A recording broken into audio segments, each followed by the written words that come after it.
May I have your attention, please? Shabbat Shalom, everyone. My name is son of Yisrayl, and I'd like to serve you forever as a priest starting very soon. It's now time to start finding your seats for Sabbath services. Shabbat Shalom, everyone. My name is son of Yisrayl, Deacon Buffalo Bill, and I'd like to serve you as a priest starting very soon. It's a privilege and honor to present to you the sons and daughters of Yisrayl now entering the sanctuary.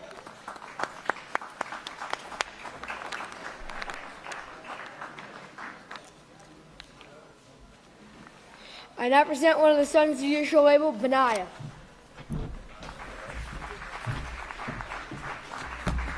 Shabbat Shalom, everyone. Shabbat Shalom, everyone. May the peace of Yahweh be with each and every one of you. You may be seated.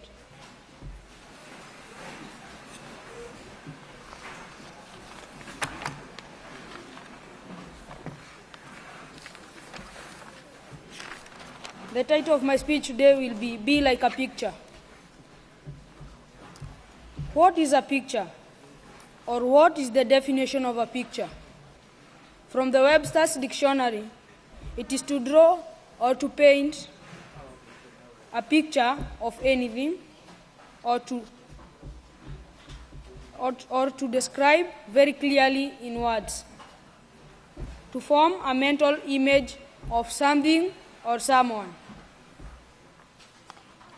People have their photos taken while smiling, but not while angry nor sad. Pastor Israel Hawkins is an example of a person who is always smiling. Look at the prophetic words magazine. You can see him smiling.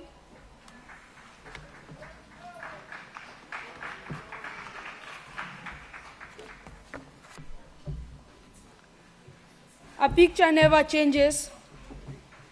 The image stays the same. In the same way, we need to be righteous and stay that way. Let's say someone came and stepped on your toes. We have to have the righteous character, forgive the person, and keep smiling. Or let's say someone came to bully you. You have to stay smiling and do not retaliate. They will stop. I have a question for you. If someone disrespects you, is it okay to disrespect them? The answer will always be no.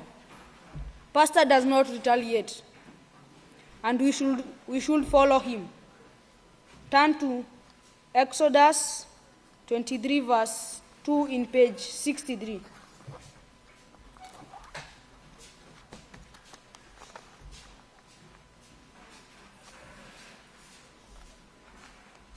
Do not follow the crowd in doing evil. When you give testimony in a lawsuit, do not pervert justice by siding with the crowd.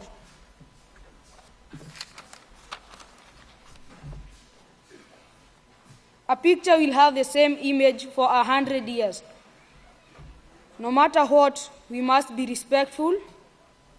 Pastor tells us to remain joyous, and we should obey always. Turn to Colossians 3 verse 20 in page 927.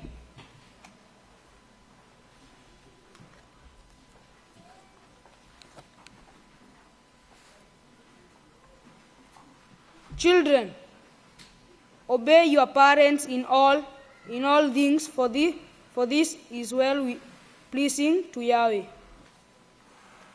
And you may turn to Ephesians 6 verse 2 in page 919.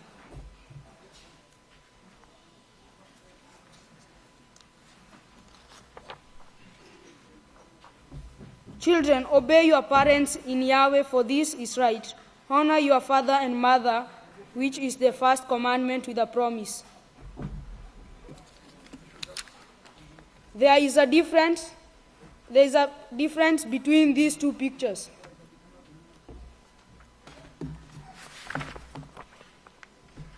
There is this picture.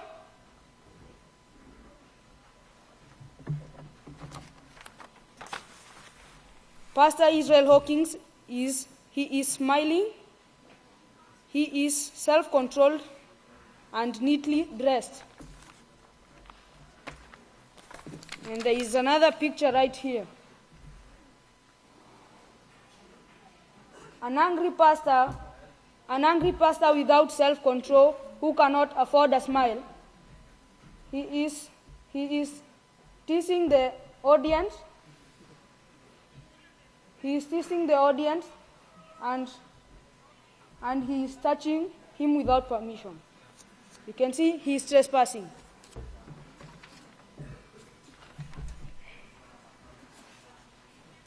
Yahweh is smiling.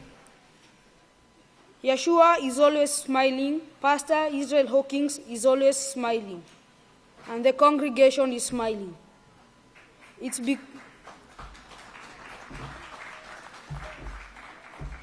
is because we have decided to be like Yahweh, to be like the picture. Turn to Proverbs 15 verse 30 in page 5 or 6. The light of the eyes brings joy to the heart, and glad news makes the bones fat and sound and healthy. The Christians are very angry because their God is asleep. He'll wake up whenever he feels like or whenever he thinks like. The Christians have so many posters written, "Pray for rain, pray for rain." Their crops are drying and still there is no rain. And yet they still go every Sundays to where pigs are slaughtered, saying, "Oh, we are going to the Holy Father," but they don't know she is asleep. Turn to Yakanan 8 verse 44.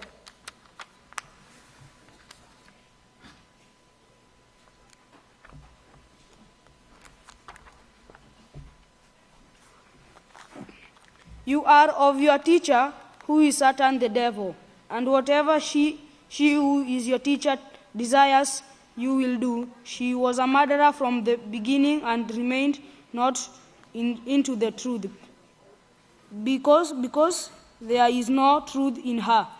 Therefore, when you speak your falsehood, you speak her words, because she is a liar and a teacher of all lies.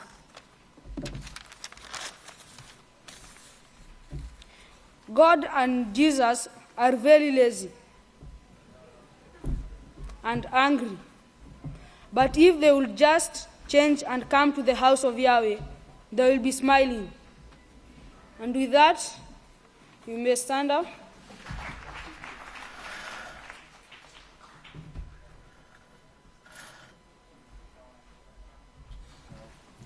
If all remain standing, it's my great honor and privilege to present to you the great son of Yisrayl, Deacon Yeshurun Hawkins. Shabbat Shalom, everyone. May the peace of Yahweh be with each and every one of you. You may be seated.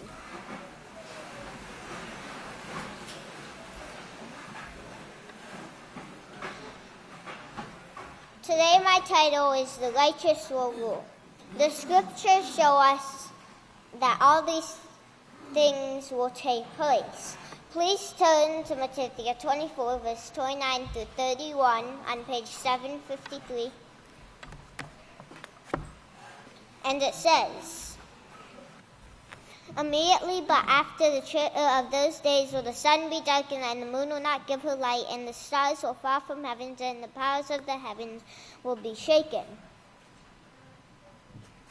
And then will appear the sign of the Son of Man in heaven, and then all these tribes of the earth mourn, and they will see the Son of Man coming in the clouds of heaven with power and great glory. And he will send his Malachim with a great sound of the trumpet, and they will gather together his elect from the four winds, from one end of earth to the other. The righteous will rule the righteous will rule the earth under the direction of Yahweh and his laws. Please turn to Matthew 20, verse 25 to 28 on page 748. And it says, "But Yahshua summoned them and said, 'You know that the rulers of Gentiles exercise control over them, and they who are greatest still exercise authority over them. But they must not be so among you. For whoever will be great among you, let him be your servant. And whoever will be first among you, he must be your slave. Just as the Son of Man did not come to be waited on, but to serve and to give his life as a ransom for many.'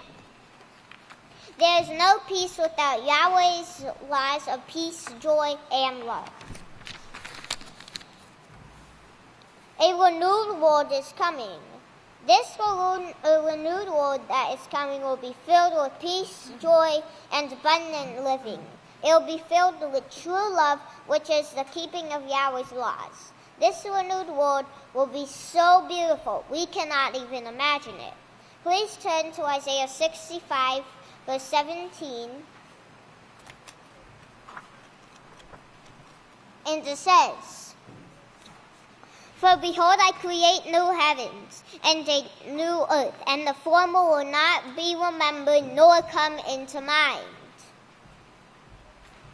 Please turn to Daniel 12, verse 3 on page 684.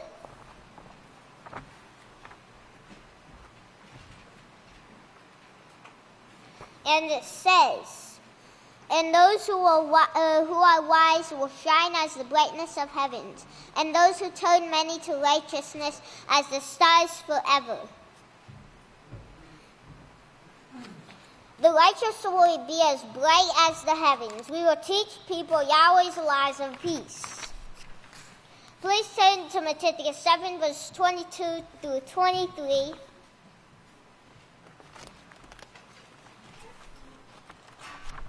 And it says, "Many will say to me in that day, 'Teacher, teacher, have we not prophesied in your name, and cast out demons in your name, and in your name perform many wonderful works?'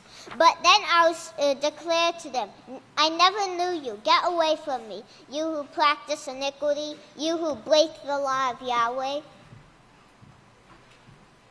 Please turn to Revelation 17, verse 5.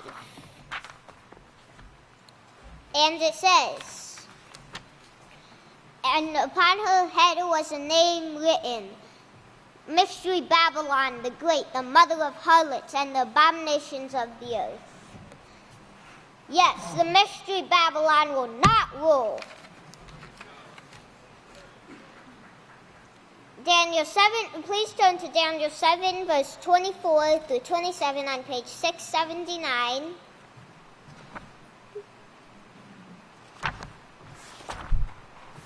"And the 10 horns out of this kingdom were the 10 kings that will arise, and another will rise after them, and he will subdue from the first ones, and he will subdue 3 kings. And he will speak great words against Yahweh, and will wail out, mentally attack, to cause to fall away the saints of Yahweh, and think to change times, Yahweh's feast days and laws. And they will be given into his hand until a time and the dividing of time. But the judgment will sit, and they will take away his government to consume and to destroy it completely. Then the kingdoms of governments and the greatness of the kingdoms under the whole heaven will be given to the people of the saints of Yahweh, whose kingdom is an everlasting kingdom, and all governments will serve and obey him." Please turn to Daniel 7:11 on page 679. And it says, "I beheld, then because of the voice of the great words which the horn spoke, I beheld until the beast was slain and his body destroyed and given to the burning flame."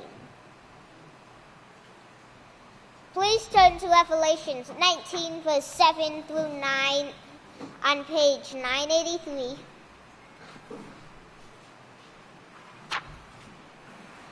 Let us be glad and rejoice and give honor to him, for the marriage of the Lamb is come, and the house of Yahweh, all the virgins who have been chosen have made themselves ready.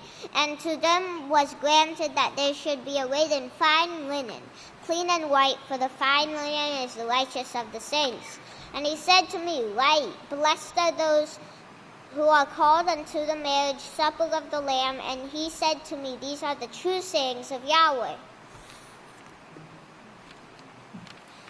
If we practice righteousness, we will be invited to the supper with Yahshua. In conclusion, please turn to Revelations 21, verse 7. And it says, He who overcomes will inherit all things, and I will be his father, and he will be my son. And if you all please stand, I'll turn it over to the next speaker, Deacon Yisrayl David.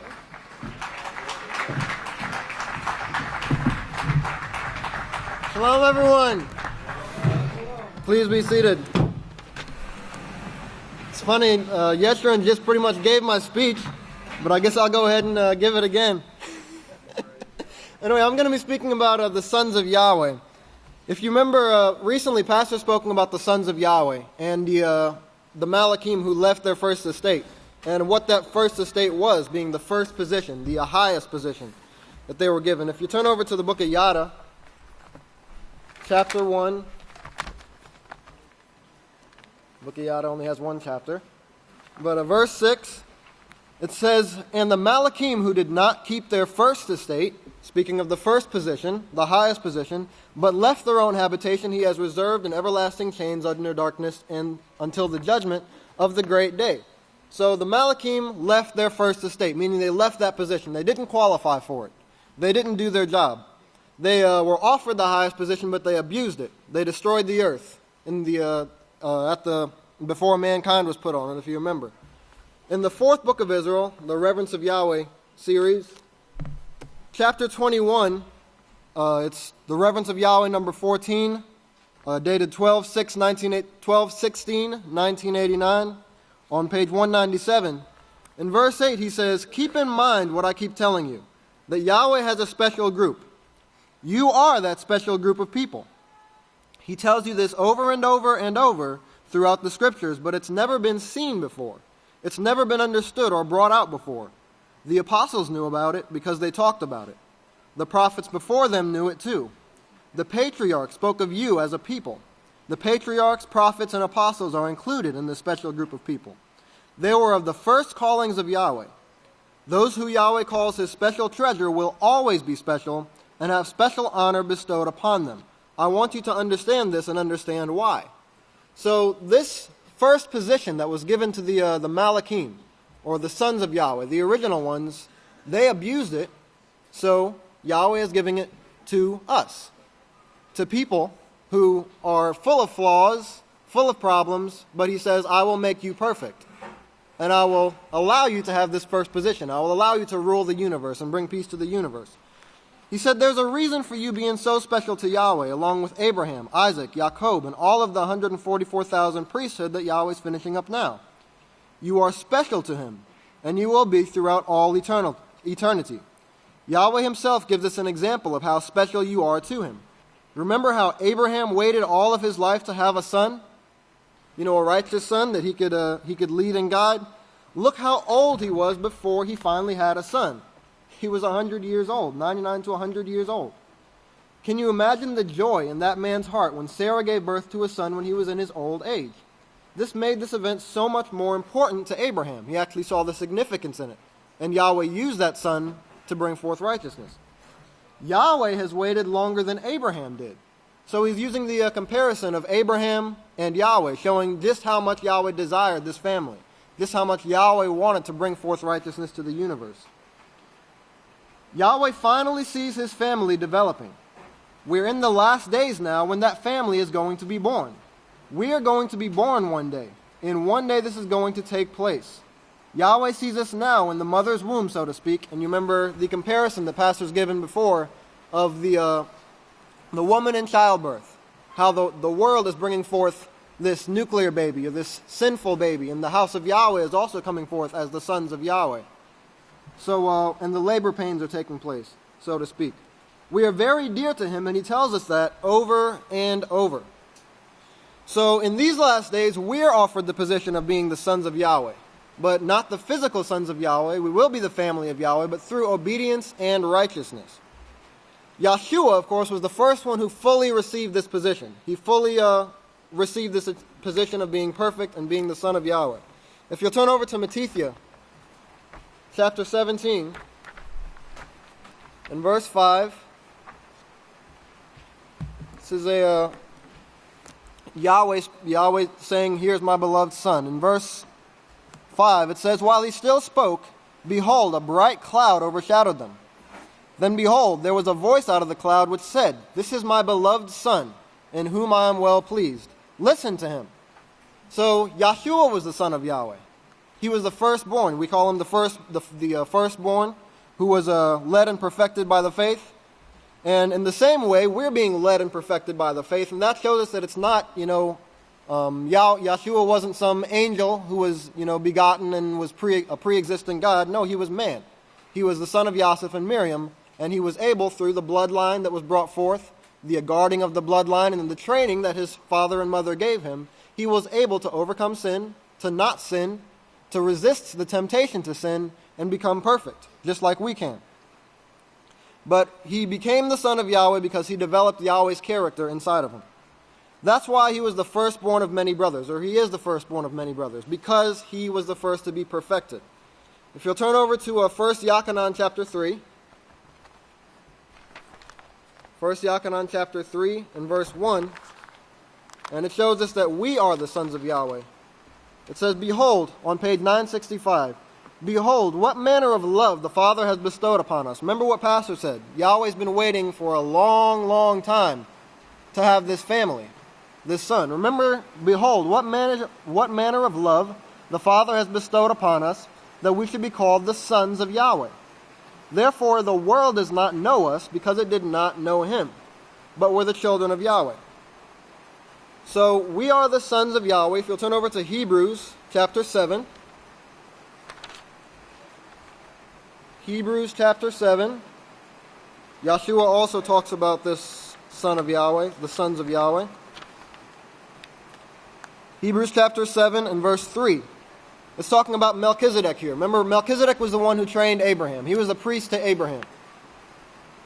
It talks about how he was the king of righteousness, the king of peace, meaning he was a teacher of righteousness, just like we have a teacher of righteousness in these last days, who is Yisrayl Hawkins. It says, "Melchizedek's father and mother were not recorded in the genealogies, neither was the beginning of his days nor the end of his life. But he was a representation of the son, or the sons, of Yahweh for the continuance of the priesthood." So he was the one who was actually training and leading Abraham to be the father, or the ancestor, or the example of righteousness for the sons of Yahweh, for the continuance of the priesthood. So he's also a son of Yahweh, and also a teacher to the sons of Yahweh.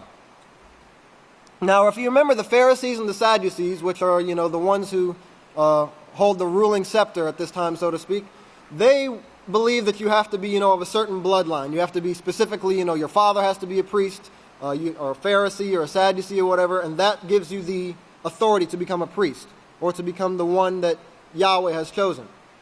But if you notice, Pastor said we're becoming priests after the order of Melchizedek, meaning, we can be called out of the most sin-sick world.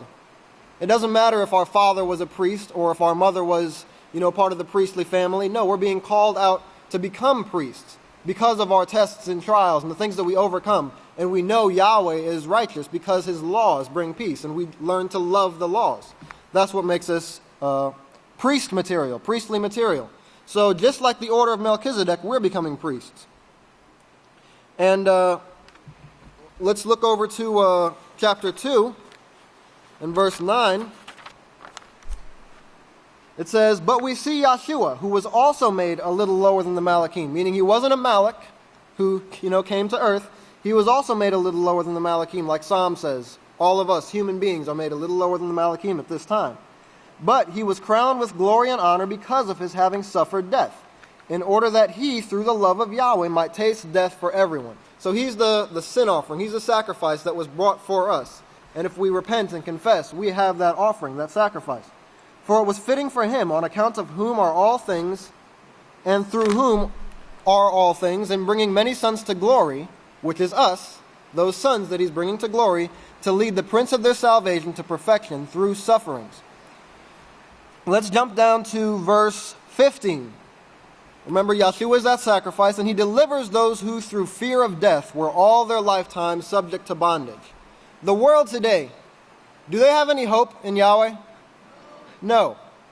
In fact, they say you're going to die and go to heaven and all these things, but then after somebody dies, they have a big funeral and everybody's crying, and it's a terrible thing because they don't believe their God. They say we're going to go to heaven, but then they don't actually believe that. They have that fear that they're going to die. All throughout the world, they have fear that they're going to die. We're the only ones who are actually promised eternal life. And that, we have that hope in Yahweh, because we know if we keep his laws, Yahweh keeps his promises. So the world has to rely on the quartet to take care of them and protect them. But that quartet, which is the four horns of the altar, is the ones that are bringing them down to death, to destruction. So that's what they have to look to right now. But we don't fear because we have Yahshua, who was the offering for us. If you'll turn over to Revelation chapter 21 and verse 7, Yeshurun just used this scripture as well, the great future priest Yeshurun. It says, he who overcomes, speaking of us, will inherit all things.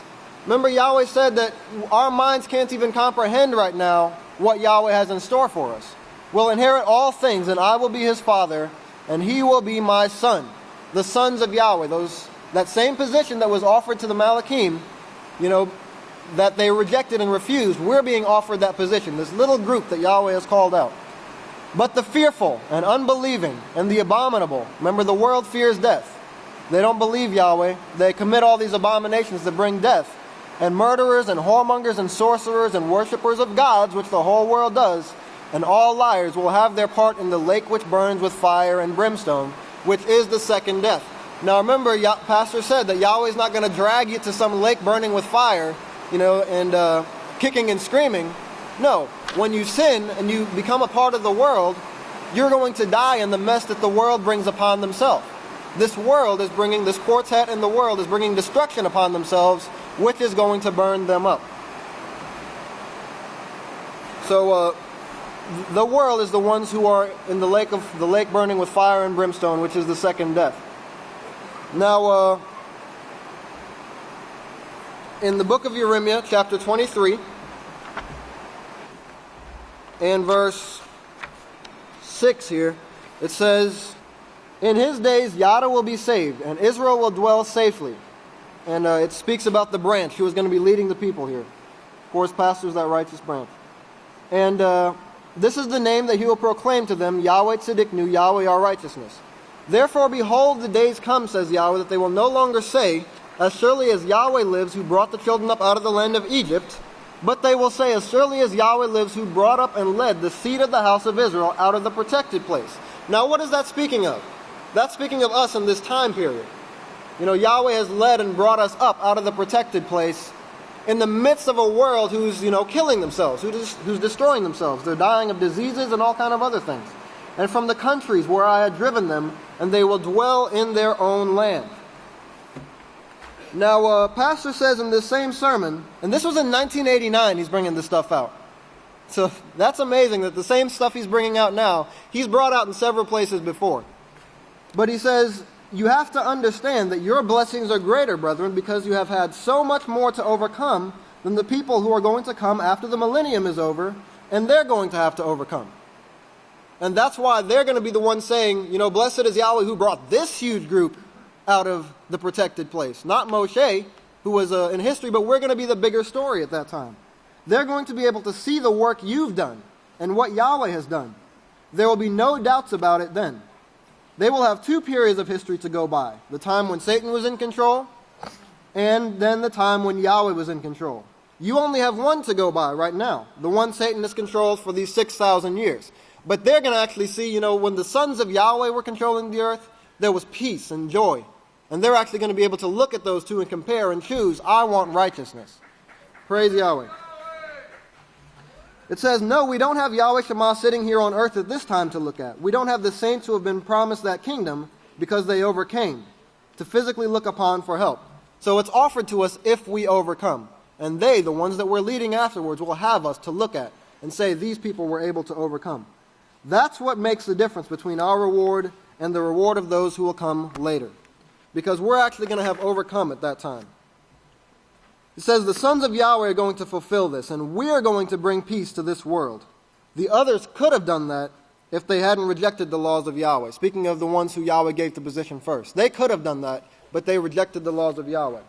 So don't reject the laws of Yahweh. Regardless of how crazy things get, regardless of how hard things get, maintain a positive attitude in your work. I know even as long as I've been in the house of Yahweh, you always think, man, I want to go work over here.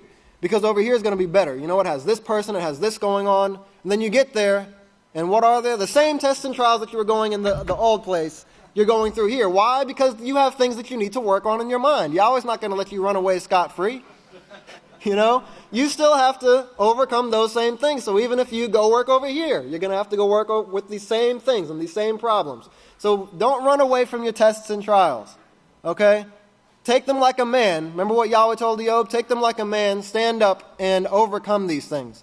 Because those are the same tests and trials that the people we're leading are going to have to go through. And we're going to be able to show them, this is how I overcame it. This is how you should overcome it. So everybody, take your tests and trials like a man. And maintain a positive attitude. Smile. Remember, they're just tests and trials. They're not things to stress out over. And if you'll all please stand. I'd like to turn it over to the next speaker, the great Kohan, Hawkins. Praise God. Shalom, great family of Yahweh. You may be seated. May the peace of Yahweh be with each and every one of you. Today I'm going to start off by reminding us of two things that Pastor says on a regular basis. And to me, these two things are the most important things that I think he's ever said. And again, this is for me, this is my personal thoughts on it. And what he said, and he says these things continually. One, he says, pay attention to every word that comes out of his mouth. Okay, pay attention to every word that comes out of his mouth, because everything that comes out of his mouth means life to us. Okay, all of his words mean life to us. And the second thing that he says on a regular basis is that we need to have the entire book of Yahweh in our heads. Okay, we need to have the entire book of Yahweh in our heads. So if we use those two things and think about those things on a regular basis and actually listen to everything that he says, actually apply ourselves to the study of the word of Yahweh, then while he's teaching, we could continue to overcome and be prepared for this great kingdom of Yahweh. And so that's why I said that to me, those are two of the most important things that he said, because those are the things that's going to allow us to be made ready for Yahweh's great kingdom. His teachings, which are according to the every word of Yahweh. So the first scripture that I want to turn to is in Revelations chapter 10, verse 7. Revelations 10, verse 7. In the days, it's on page 977 in Revelations. In the days of the voice of the seventh Malach, when he will begin to sound, the great secret of Yahweh would be finished, as he declared to his servants, the prophets. Okay, so here we see that the great voice, this voice of the seventh Malach, when he begins to sound. So what is this sound that we're hearing? Is it like an A flat, A sharp, or is it something totally different? It's something totally different. The sounds that we hear from this Malach is the teachings, the warnings, the laws, the judgments, the statutes, the ordinances, the training and character education, everything that's necessary to turn us from death to life. Okay, so this is the sound of this seventh Malach. And Yahweh inspired the prophet Isaiah to also refer to this seventh Malach as something else. He said, lift up your voice like a what? Like a trumpet. He said, cry loud, spare not. Lift up your voice like a trumpet and show my people their sins. Okay, that's part of this sound of this seventh Malach in these last days, lifting up his voice like a trumpet. So it's very important that we understand the teachings and the things that's coming forth from the great witness. So turn over to Psalms chapter 89 on page 469. Psalms chapter 89, because we're going to continue to explore the sound of this Malach, the voice of this Malach, the sound of this trumpet, and the great blessings that come with it. In Psalms 89, verse 15, the scripture reads, "Blessed are the people who understand the sounding of the trumpet." Okay, blessed are the people who understands the sounding of the trumpet. Again, is it a musical note? Absolutely not. It's the teachings that's coming forth from the witness in these last days, from the seventh Malach, this trumpet of Yahweh. It says, "Oh Yahweh, we will walk in the light of your presence." Now, this is also speaking about Pastor again, because Yahweh said that I will give you as a what to the nations? The words right there. Light. I will give you as a light to the nations, right? He's given Pastor as a light to the nations. And he's actually allowing us to be able to see Yahweh so that we can enter into his presence. Okay, so blessed are the people who understand the sounding of this trumpet, or understand the teachings that's coming out. Because remember, before the house of Yahweh, were we fit for eternal life? Absolutely not. Okay, so when we came here and kept the first Sabbath, were we fit for the kingdom of Yahweh? Absolutely not. Okay, so I remember when I came here, hey, kingdom can come, I'm here, first Sabbath, I know the name of Yahweh, this is the Sabbath day, let's go. There's no way that I was ready for the kingdom of Yahweh. I'm still actually being trained for the kingdom of Yahweh. Okay, we all are. Okay, because there's a change that has to take place within us so that we can be ready for the great kingdom of Yahweh. Okay, and that change comes from hearing the teachings of the great witness. Okay, and that's why it's important that we hear every word that comes out of his mouth and have the book of Yahweh in our head. Because without that combination, we're not going to be fit for the kingdom of Yahweh. Okay, let's look over at 1 Corinthians. 1 Corinthians chapter 15. Because remember, there's a change that has to take place. Okay, remember in the book of Malachi, it says that the laws of Yahweh, the strength of Yahweh, the laws of Yahweh will do what to the hearts and the mind? It'll change the hearts and the mind. And that's the only way that we're going to be fit for the kingdom of Yahweh, is if we allow this change to take place. Okay, in 1 Corinthians chapter 15, we'll start in verse 51 here. It says, "Behold, I show you a secret truth." A secret truth. Now, remember we just read in Revelations where it says that the great secrets of Yahweh will be revealed, through when the voice of the seventh Malach, when he begins to sound, when he begins to teach these things. So here he says, "I show you a secret truth. We will not all sleep, but we will all be changed. In a moment, in the twinkling of an eye, at the last trumpet, for the trumpet will sound, and the dead will be raised incorruptible, and will be changed." So the way that we read that, we think that that's going to be like all at the same time. That, there's going to be a sounding of a trumpet, the dead's going to be raised, and then we're all going to be changed. Like it says in verse 50, we're not going to have the flesh with the blood, but the flesh with the substance that sustains eternal life, right? It's not all going to occur at the same time. Part of this is actually taking place right now, because we're being changed right here in 52. It says, at the last trumpet. Okay, hearing the sound of this trumpet is actually changing our lives so that we can qualify for what it's talking about in verse 50, to have this spiritual change so that we can live forever. So this is a process that's taking place. So we have to go through this first change initially, which is changing our lives, actually learning how to perform righteousness before we can qualify for the other change, which is the reward and living forever. So there's a lot of things that we have to do. And the only way that we can qualify for the reward is by understanding and applying the teachings in our everyday lives. Okay, it's not going to be an instantaneous thing. We're not just going to hear a sound in the clouds and then we're just made perfect. Okay, that's Christianity. Okay, we all have to understand that the only way that we're going to qualify for the rewards that Yahweh has to offer us is by listening to the one that he sends and then being diligent to apply those teachings in our everyday lives. And then look down to verse 55 here. It says, "O death, where is your sting? O Sheol, the grave, where is your victory?" Okay, why? Because we're going to overcome death because of the sounding of this trumpet, because he's teaching us how to live to the point where death will no longer have an effect on us because we're not doing those things which leads to death. That's how important the sounding of the trumpet is for us in these last days and throughout all of eternity. Okay, praise Yahweh. And when you look at verse 26 on the page 898, it says the last enemy that will be destroyed is death. Okay, why? Because Yahweh's preparing a family in these last days through the witness so that we all can go out teaching the same thing that we're learning here today, putting an end to sin and suffering, to sickness and disease. Okay, we're all going to be out teaching people how to live, turning from death to life. Okay, and this is the job of the great house of Yahweh in these last days. And that's why the deacon, one of the reasons why the deacon before me, when he was speaking, he was saying how important we are to Yahweh. Okay, we're important to Yahweh because we're going to be the guards and the protectors of life, making sure that these things flourish throughout all of eternity. Okay, protecting everything that Yahweh created. Okay, this plan is a plan for what? Life.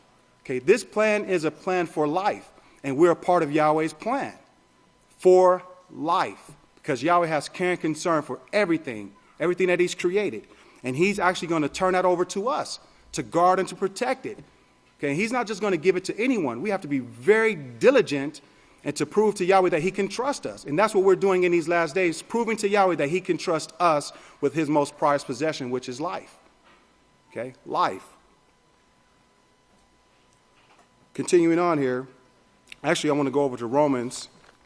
I'm going to go over to Romans chapter 12, because I want to kind of change up a little bit here, because part of the teachings, again, is the correction, the chastenings that we get, because again, when we came to Yahweh's house, we were not fit for Yahweh's kingdom. Okay, and so Pastor had to teach us and remove all of the God worship from us through his words. Okay, and so we had to get a lot of correction, right? Still do, right? Yeah. And so the correction is a blessing, and we should be thankful that we're loved enough to be corrected, because Yahweh says, when you receive this chastening, I deal with you as sons, as children.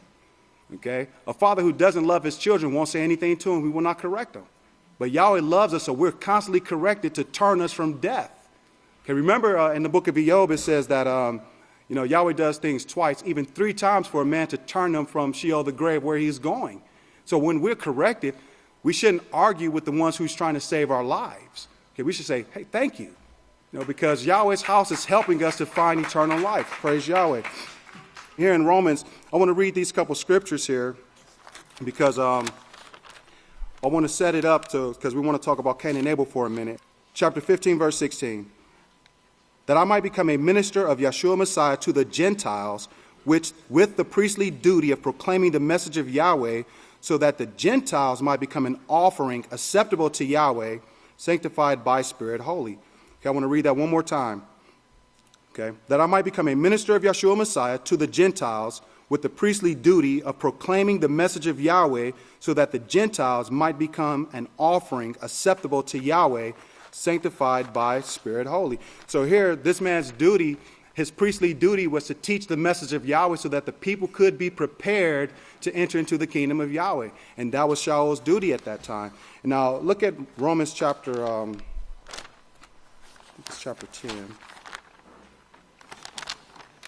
Chapter 12. Romans chapter 12 on page 882. Okay, and these are some more great teachings here that was always in the house of Yahweh.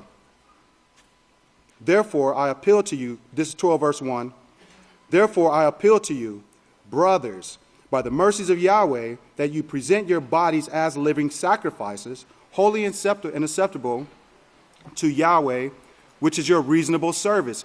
And do not be conformed to the pattern of this world, but be transformed by the renewing of your mind, that you may be able to test and prove what is the righteous and acceptable, and the perfect will of Yahweh.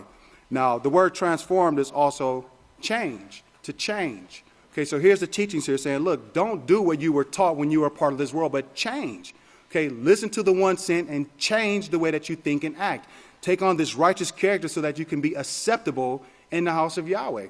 And this is the same thing that was taking place in Genesis. Okay, in Genesis chapter 4.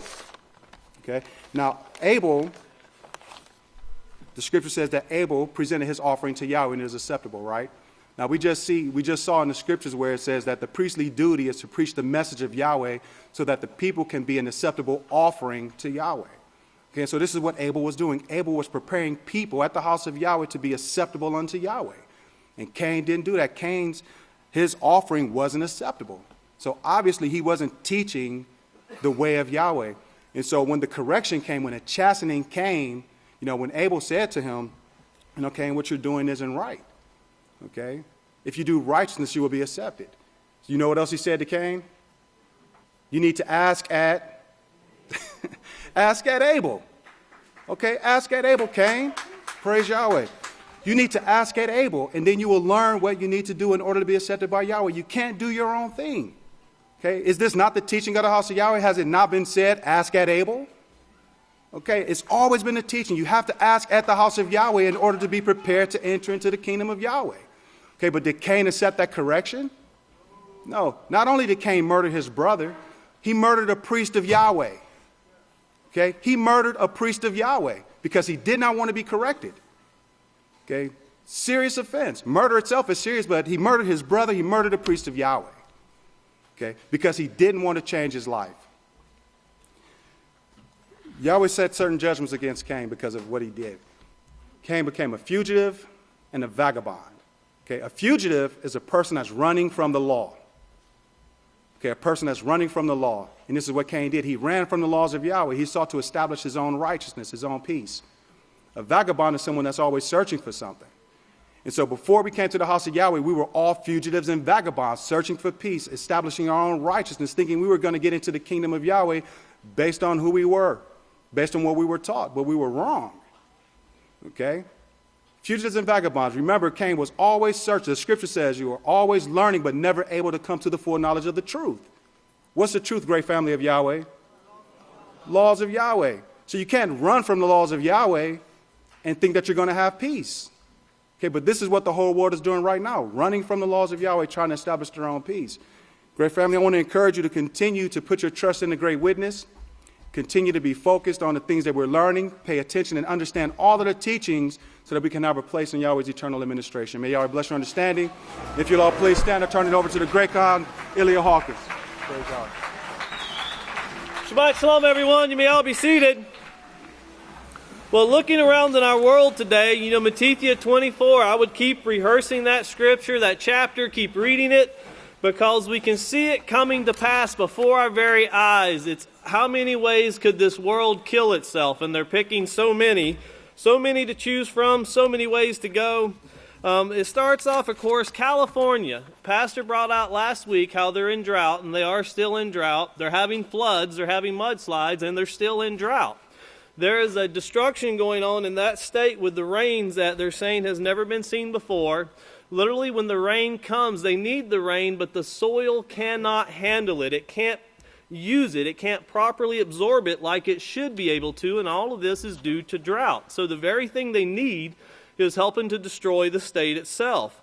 And then a very interesting article in RT this week on what's called the rusty-patched bumblebee. Now, this bumblebee is a pollinator, just like a honeybee, and they have now placed it on the endangered species list, but they're saying other bees are not far behind it, and they're warning how dangerous this actually is and how quickly the bee population is starting to fall apart. And notice they say, well, what's causing this? Do we really know? And of course, they have no answers, but the house of Yahweh knows. And then genetically modified corn. Very interesting coming out this week about Monsanto, how it's not just the corn, it's the cotton, the alfalfa, the sugar beets. They pretty much, any popular crop, they have got their chemical into it. And they're saying that this chemical, there's scientific studies proving that it causes liver disease, kidney disease, you're eating poison. And watch when the lady who's doing the interview asks and says, well, why doesn't this come out? Why are these studies not done more often? And the lady says, well, I'm amazed that this study comes out, but Monsanto is the largest contributor to the universities. And the universities are the one doing the studies. So they're being paid to not talk about it. But notice she says it's not just in the food, it's in the drinking water. Not just in the food, but in the drinking water. Be very thankful that we have what we have here, because she says one way to get around it is to eat organic. So we're very blessed to be here and have what we have. And then, of course, Mexico this last week, they're upset with the incoming government because they're being told they're going to have to pay $25 billion to build a wall. Keep in mind, this is not making friends. This is making more enemies. Then, of course, the largest NATO buildup in Poland in decades is taking place.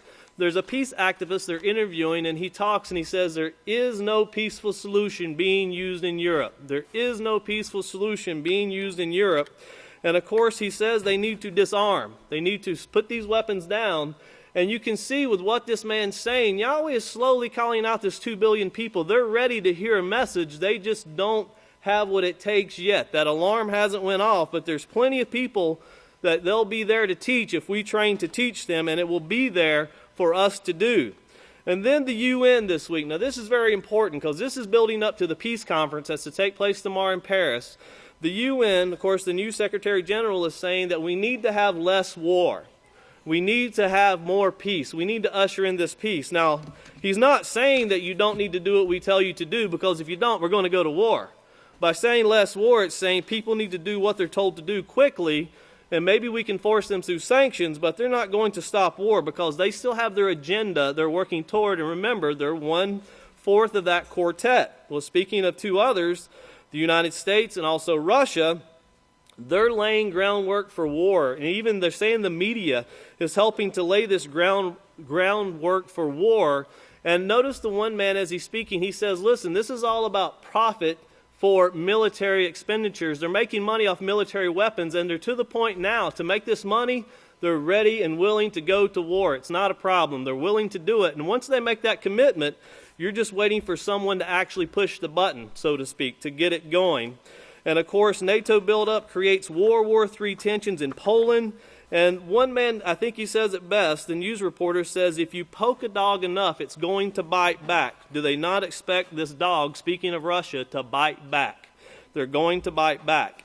And then Benjamin Netanyahu this week, concerning the peace conference in Paris, of course, he's not invited to that peace conference that's to take place tomorrow with 70 countries.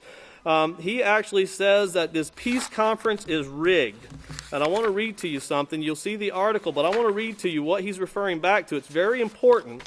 He says that it is a rigged conference, rigged by the Palestinians. Netanyahu said in Jerusalem, this pushes peace backwards. It's not going to obligate us. Israel assisted on direct negotiations with the Palestinian Liberation Organization led by Mahmoud Abbas as required under the Oslo Accord signed in 1993. So it's amazing because now you have Netanyahu saying, well, no, we agreed in 1993 to do it this way. We don't need other people in this. We want to do it that way. Very interesting that he says that. But of course, this morning, could you guess where Mahmoud Abbas was at? Yes, that's right. He's at the Vatican. This morning, the Palestinian Mahmoud Abbas warned Saturday that peace could suffer if the incoming Trump administration goes ahead with plans to move the U.S. Embassy to Israel, to move the U.S. Embassy to Israel from Tel Aviv to Jerusalem. So they're talking about moving the embassy there. Palestine doesn't want it. And keep in mind that he added that if this decision to transfer the embassy to Jerusalem, it will not help peace, and we hope that it does not take place. Of course, the Vatican has long sought an international guarantee status for Jerusalem that safeguards its character, what it's known for. And of course, it was known for what they moved to Rome. But Abbas, remember, he told Pope Francis, our mission is the same, and of course, it's to get Jerusalem, it's to have Jerusalem. The Vatican recognized Palestine as a state, and in his closing comments, Mahmoud Abbas said that he hoped that other countries would follow the Vatican's example and also recognize Palestine as a state. That gives them negotiating power, and of course the UN has done so as we've moved forward. The UN has recognized them as a state. Last but not least, the Department of Defense, of course, there's a lot of new government officials coming up to take offices and a lot of depositions being given at this time before committees. And James Mattis, who is being considered for the Secretary of Defense, he is talking with John McCain. And if you'll watch what John McCain says, he asked him about this world order, this new world order that began after World War II, and he's referring to NATO.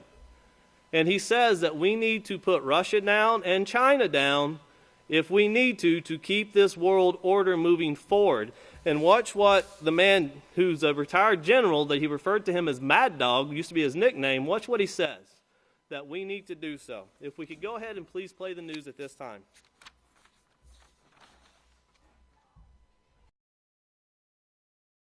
Pay close attention. What you're about to see is Bible prophecy being fulfilled.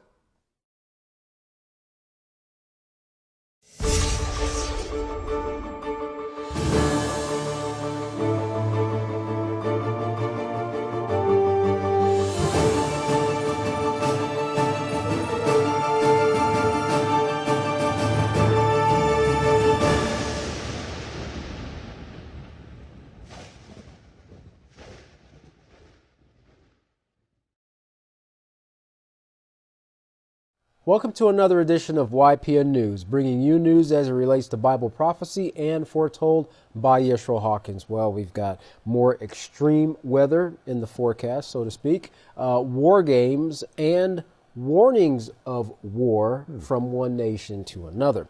But we're going to first start off with the Sierra Nevada mountain range. A 400-mile range of mountains has received massive amounts of snow that has taken a little edge off the drought, but it hasn't gotten them out of the woods, and it's done this without first leaving slippery and impassable roads and fallen trees in its wake. And of course, more warm rain, it's on its way, bringing with it the potential of torrential flooding in the area. Wow. Well, that flooding has already taken hold in some western states, along with high winds and mudslides in California and Nevada. Now, the governor of Nevada has declared a state of emergency, and 2 people have died as a result of flooding. In Reno, Nevada, over 1,000 homes have been evacuated as days of rain and snow made its way down the Truckee River. Now, people who were left behind spent their time stacking sandbags to try to protect their homes and businesses. That's right. Throughout the region, heavy rains caused some drivers to become stranded. One 12-year-old girl was rescued from an overturned car, and a cab driver lost his life. Both vehicles ran off the road and became submerged in very frigid waters. Yosemite National Park was placed under mandatory evacuations, and Lake Tahoe residents cleared trees off roadways and filled sandbags to protect against the rising Yuba River. Well, for the first time in history, the United States has added a bumblebee to the endangered species list. The rusty patch bumblebee has almost disappeared from the U.S. over the last 20 years, and 3 other bees could also soon be added to the list. Brigida Santos, an RT correspondent, said that according to the U.S. Fish and Wildlife Service, the rusty patch bee population has declined 87% since the late 1990s. At one time, they could be found in about 28 states. Now they can only be found in 13. Yeah, that's a huge decline. The U.S. Fish and Wildlife Service issued a statement saying, the species, now balancing precariously on the brink of extinction, has become the first ever bumblebee in the United States and the first bee of any kind in the contiguous 48 states to be declared endangered. Well, since the bees have been placed on the list of endangered species, resources can be allocated to save the dying population. Now, as a note, the bees are very important because, of course, they are pollinator bees, and they are responsible for pollinating 1/3 of the crops. Well, Wildlife Service has estimated that they contribute $3 billion worth of pollination services in the U.S. alone. Now, scientists speculate overuse of pesticides and climate change are a cause of the decline. Now, the other 3 species of bees considered to be added to the list is the Franklin bumblebee, which may already be extinct, along with the western and the yellow bandit bumblebees. So 3 more that they may consider adding. It's kind of scary to think about the fact that those insects that are responsible for pollinating the foods that we depend on are actually decreasing in numbers, which means food could possibly decrease and they as do well. so much. That's right. Well, corn and corn byproducts are consumed by hundreds of millions of people on a daily basis. Well, GMO corn has become increasingly more common, and GMO companies say it's equivalent in safety to non-GMO corn. But a new study published in Nature magazine by Dr. Michael Antonou is proving that to be false. Roundup Ready corn, NK603, a Monsanto product that's considered glyphosate resistant or tolerant, tests revealed that it was safe to consume and be served around the country. Again, those tests were performed by Monsanto. Well, the new study finds that the test was ambiguous and not accurate. Dr. Antonou studied NK603 crops and non-GMO crops for 2 seasons. One batch of crops was treated with glyphosate and the other was not. Now, this was done to study genetic modification instead of the applied herbicide. Researchers found that the GMO corn had large amounts of toxic substances in them, which could escalate allergic reactions in those who have food allergies. Scary. Experts say that in order to get the long-term effects of what GMO corn is doing to us, more independent studies need to be done. Now, Roundup Ready corn is a type of corn that's engineered by Monsanto to resist massive amounts of Roundup herbicide, which make Roundup the #1 chemical that we are exposed to as consumers, of course. Everything from cotton, corn, alfalfa, sugar beets, all of the top crops have been modified to have this herbicide-resistant trait. In fact, food isn't the only thing to worry about. Even our drinking water has Roundup in it. In fact, rats fed Roundup Ready foods with 400,000 times less the amount what's allowable by regulators in our food. And Kohan, this tiny little amount that the rats are fed is equivalent to what we get in our foods every day. They got this fatty liver disease, which correlates with liver and heart disease and diabetes, basically the chronic diet-related diseases that we have been plagued with, that Americans have been plagued with for many years now. Yeah, that's been on the rise as well. Well, in fact, those studies were done by Monsanto themselves, and regulators could have stepped in at that time, but nothing was done. This was according to Alexis Bannon-Mayer, a political director for the Organic Consumers Association. One of the reasons that she said studies are hard to come by on these GMO crops is because Monsanto holds the patents, first off, to these crops. And, of course, Jeff, Monsanto is the largest funders of our university system here in the United States. It's hard to think that it's not biased when they're the ones behind all the studies and giving all the money. Yeah, well, a lot of people are asking questions now. Yeah.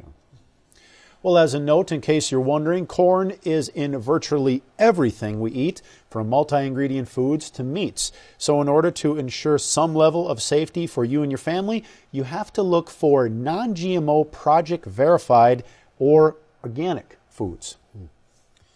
Well, the incoming president is also proposing to modify along the U.S. border. Of course, our chief correspondent, Larry McGee, has been following that story as well as several others for us. Larry, what do you have? Tensions haven't eased between President-elect Donald Trump and President Nieto of Mexico concerning a proposal that the Mexican government should fund the construction of a wall along the U.S.-Mexican border. The Mexican head has stated that Mexico will not pay the estimated $25 billion in construction costs and has countered that the U.S. should improve on efforts to prevent illegal gun trafficking into Mexico. Not just guns, but soldiers and hundreds of military vehicles are arriving in Poland for mass NATO war games. The gathering is a part of Operation Atlantic Resolve and is being called the largest in Europe in decades. U.S. Army General Christopher Norrie says they have an incredibly lethal large Army Brigade combat team, and their purpose is to add to an already incredibly strong deterrent capability in Eastern Europe. The exercises also included more than several nations that are also said to be surrounding Russia along its western border, including Bulgaria, Romania, Hungary, and Estonia. The operation was reportedly announced by the U.S. in response to concerns voiced by the Baltic states regarding Russian aggression, but some European nations see the move as dangerously provocative and are reportedly angered by the maneuvers that are slated to be conducted for 9 months along the Russian border. With the largest deployment since World War II, Cold War mindsets, and nuclear weapons all being a part of the equation, many European citizens are understandably alarmed with the result that protests have ignited across the continent. Rainer Braun of Germany's peace movement says the issue is that the people of Europe would rather have peaceful relations with Russia in a climate of cooperation, trade, exchange of opinion, and common activities. What they don't want, he says, is war, and the circumstances that they believe have come as a result of NATO being aggressively redirected towards Russia over the last 20 years. On the question of Russian aggression itself, Braun says the Crimea issue and the Ukraine issue has responsibility on many sides. It's impossible, he stated, to accuse one side. What is needed, he believes, is cooperation on both sides. And he maintains that NATO's response has nothing to do with the peaceful solution in Europe. His call is for disarmament, reduction of military troops on the Russian-NATO border, a decrease in nuclear weapons, and an abandonment of mass military structures on both sides. He sees the matter potentially escalating into a world war that could ultimately include nuclear weapons. The representative, who was issuing comments after having attended UN meetings in New York, stated with some considerable anxiety that what he found unpleasant is that from what he was able to gather from the hearings, it is pretty much clear that the same politics will continue under the incoming president. Reiner isn't the only one upset with the UN and vain politics. The new UN Secretary General, Antonio Guterres, has been vocal as of late concerning what he perceives as a failure on behalf of the United Nations to prevent wars and conflicts across the globe. The UN had stated that the United Nations was established to prevent war by binding nations in a rules-based international order. Today, he says that order is under grave stress. The cause of crises, he stated, are interlinked, and the UN's response has remained fragmented. All of this was contributed during Mr. Guterres' first address to the UN Security Council since taking office this month. The leader believes the governing body is in need of an overhaul in regards to its approach to preventing wars, and he has pledged to strengthen the UN's ability to mediate conflicts with the ultimate goal of preventing them as opposed to merely responding to them. The urging comes at a time when the Security Council is deadlocked over several major crises in nations such as Syria, Burundi, and South Sudan. The former refugee chief believes the organization has lost too many opportunities to prevent conflicts due to mistrust among states. For IPN News, I'm Larry McGee. Kohan, Jeff, back to you. Well, regarding that wall there, Jeff, it's interesting because the Mexican president is saying, no way, we're not paying for a wall. And of course, the incoming president, elect Trump, is saying, we're going to have you foot the bill. So I guess we'll see how things take place in the next coming months. All right. Well, earlier this week, RT asked author and activist David Swanson why the claims of alleged Russian hacking got so much attention in the mainstream media despite the lack of concrete proof or any evidence at all. Mr. Swanson responded, I think the desire for an explanation for how Trump became president that doesn't blame the Democratic Party or the establishment as a whole. I think the fear and demonization of a foreign target, in this case, Vladimir Putin, as xenophobia. And of course, xenophobia, Kohan, is that fear or hatred for strangers or foreigners or anything that's stranger foreign. So they're trying to demonize, their words, Russia and people. Vladimir Putin. Interesting. Well, Swanson also commented on the recent U.S. moves, including the troop buildup near Russia and the potential for war. He said, clearly combined with the shipment of troops and tanks to Poland and other countries on the border of Russia and the missile base in Romania and under construction in Poland. I think it's all a part of a package aimed almost openly at profits for weapons profiteers. Well, this is what it's about.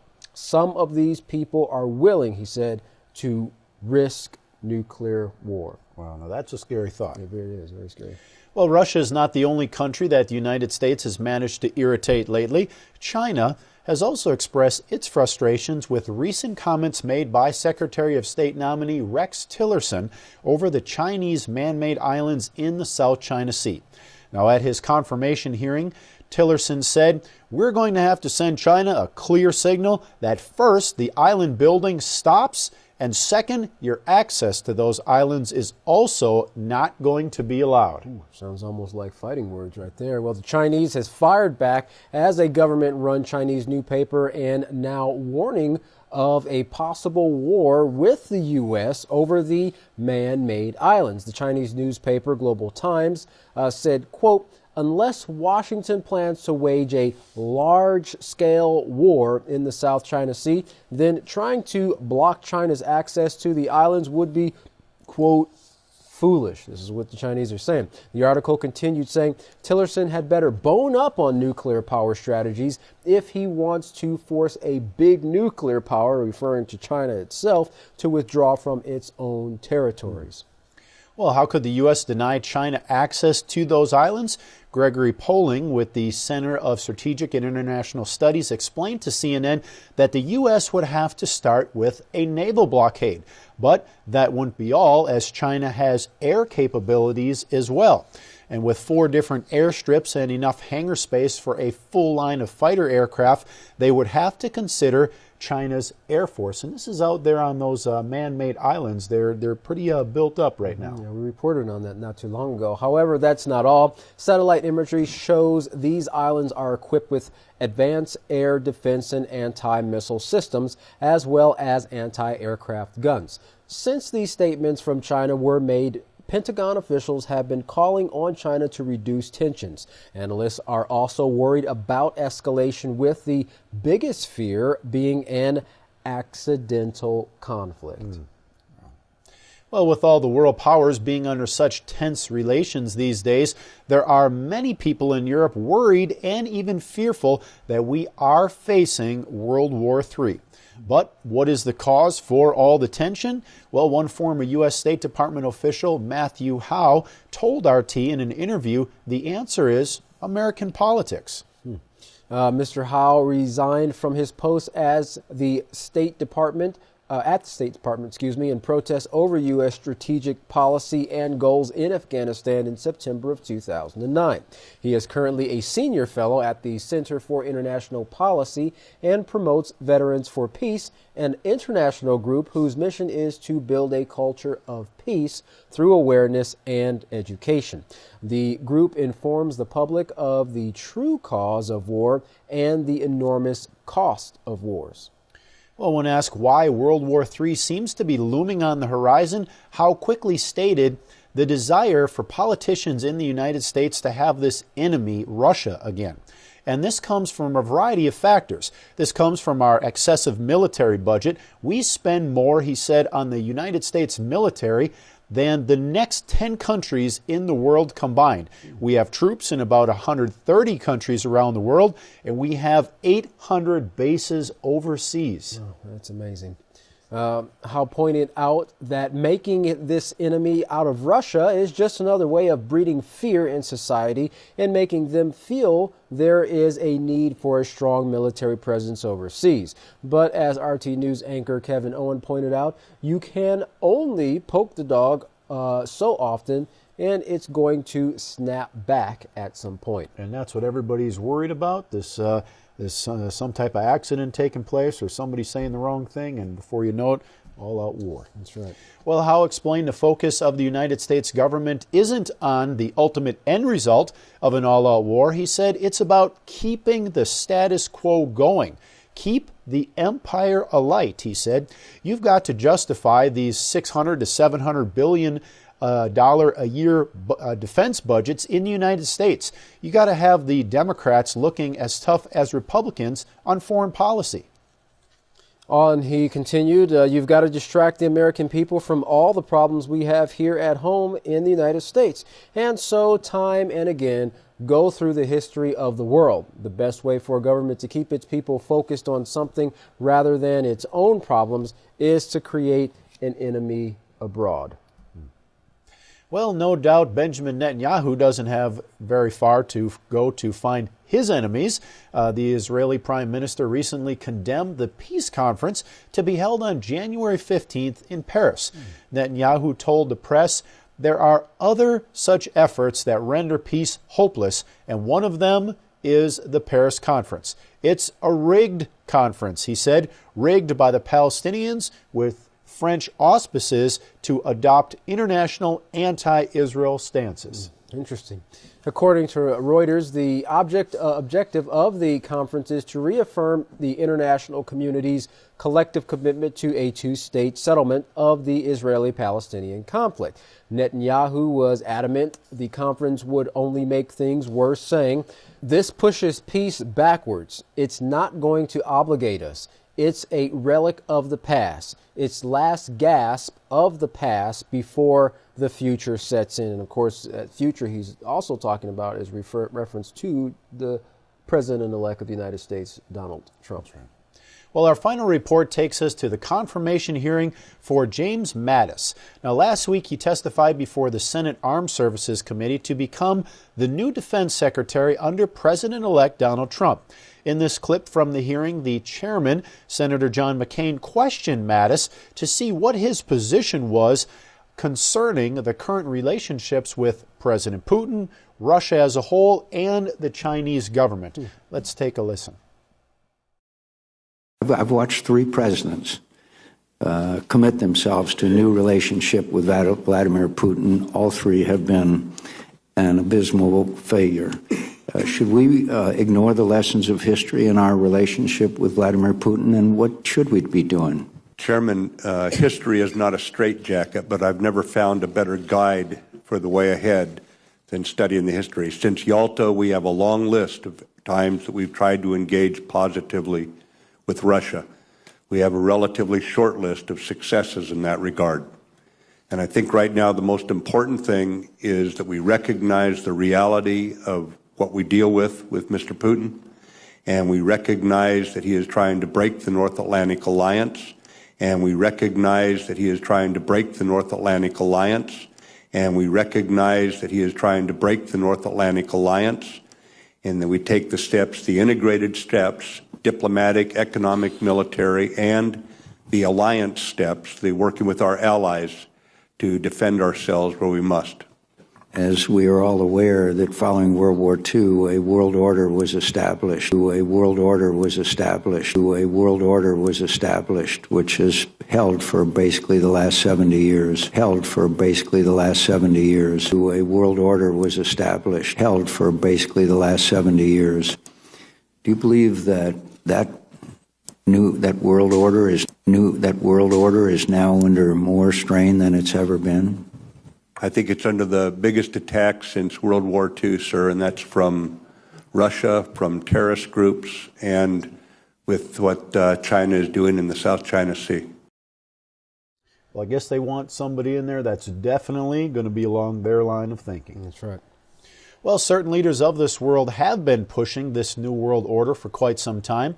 What they fail to see is that in nuclear war, there are no winners. Now, the nations are angry and on the brink of war. One wrong move or one slip-up could erupt into an all-out nuclear war. And as war plans are being drawn up and heated words exchanged, Yisrayl Hawkins and a dedicated group of workers are publishing plans for peace and words of kindness that have the ability to change the hearts and minds. Well, plan for your future by getting involved today. Contact the House of Yahweh, and when you do, don't forget to request your free Prophetic Word magazine and monthly newsletter. Here's how.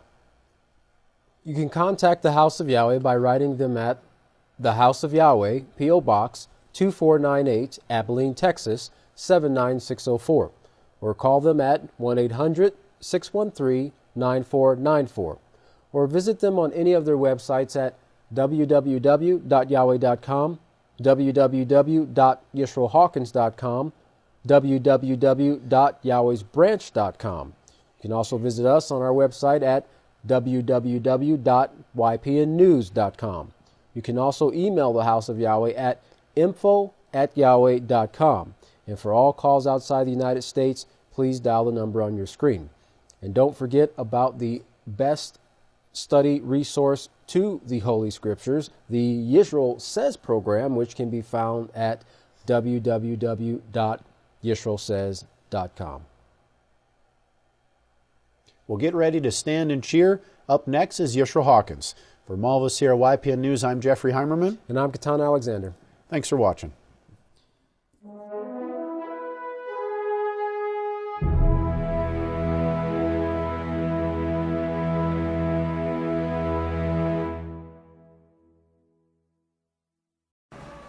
This time, if everyone would please stand, I would like to introduce the greatest teacher in the world, the great Kohan Yisrayl Hawkins. Shalom, everyone. Hey, you didn't let the rain stop you. They're here, Yahweh. Praise Yahweh. You may be seated. May the peace of Yahweh be with each and every one of you. What we're seeing here, if I can talk and take care of my record book here too, my file cabinet, what we're seeing in this news right now and what is taking place in the world, number one, we're seeing the international community that is up in arms about the refugees, the people they're killing, homeless children, and it's what they're seeing sin bring. It's really making them sick now to watch it. and this is great. Now Israel, if you notice, they stopped the news media from their work. They can't broadcast anything that's taking place in Israel now. And of course, some of the writers here are getting the information on it, and they're writing about it. Let me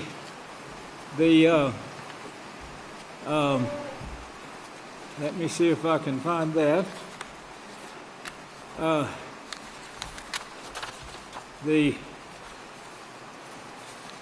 Here we go. I need to advertise sleeping bags. That was a note I was hunting. Everyone needs to think about getting you some sleeping bags. If you don't have anything that you could stay comfortable in at about 20 to 30 degrees below, you might think about getting you some sleeping bags. They're comfortable. You can zip them up. You can get a blanket to go inside of them. It makes it come down about 10 or 15 more degrees and keep you warm.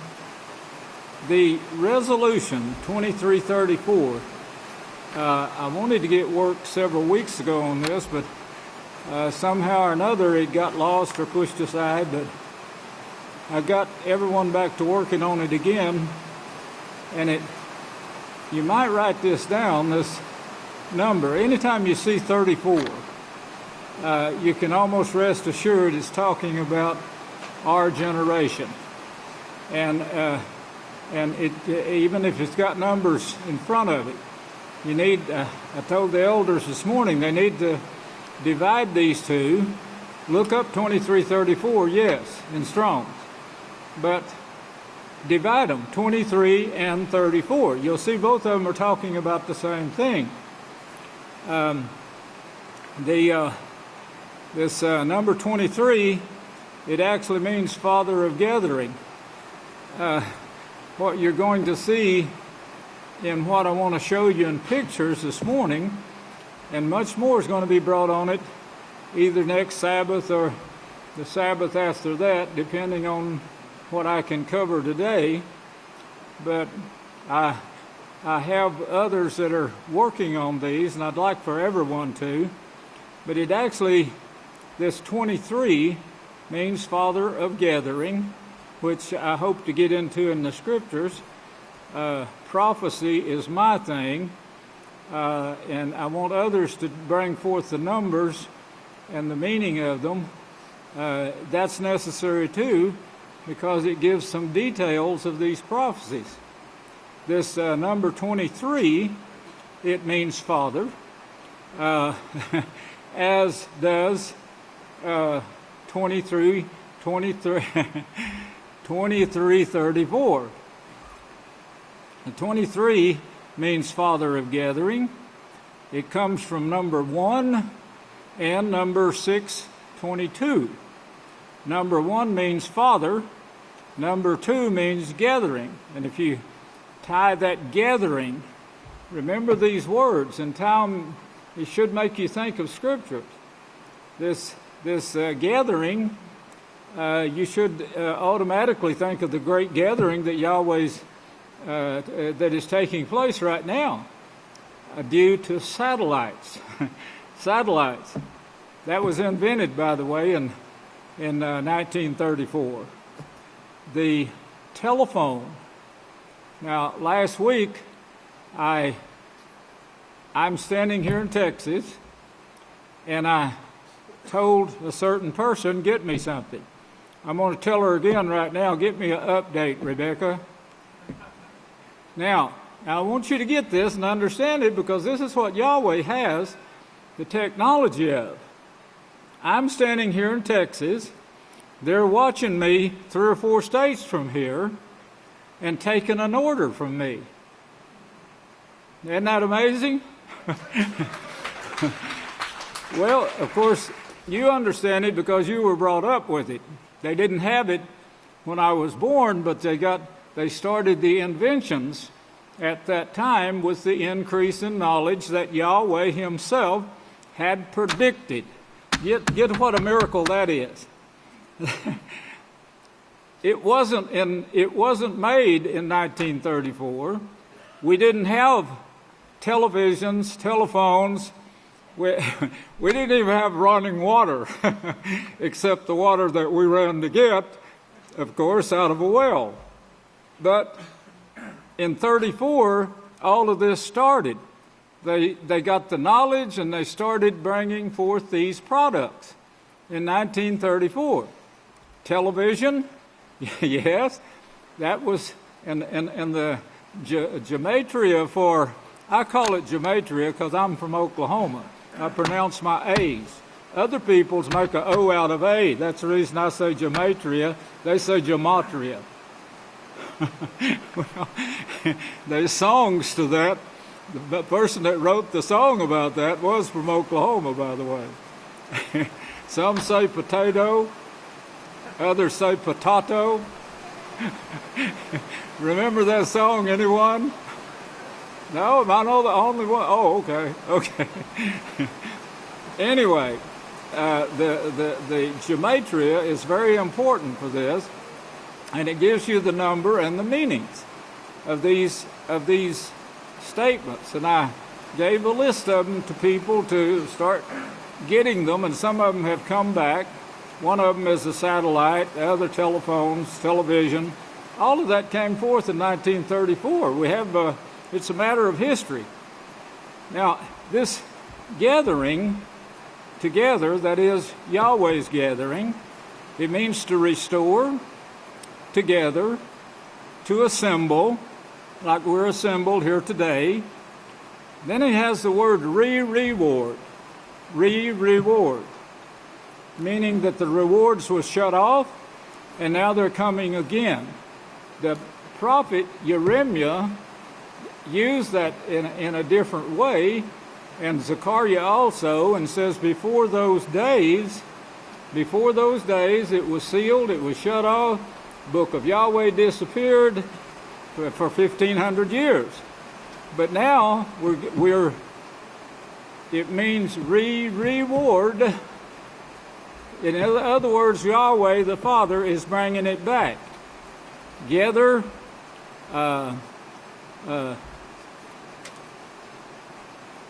praise Yahweh. Thank you. Reward, gather food, as did Noah. We're gathering food. Know anyone that's doing that? I know some Kenners they'd certainly tell you about it. Genesis 6:21, when he told Noah, put back some food, you're going to need it. This 2334 also refers you to one of the numbers before I run out of ink in my copier this morning. And all this will be got and organized and brought to you very soon. But it refers you to 2421. And that one goes from 2331 to 2421. And it means to live. To live. Now, it's talking about a resurrection. So in a time period now where Yahweh is going to resurrect the dead. To live, whether literally or figuratively, calls to revive, to keep alive, leave, make alive, certainly, give, promise, life.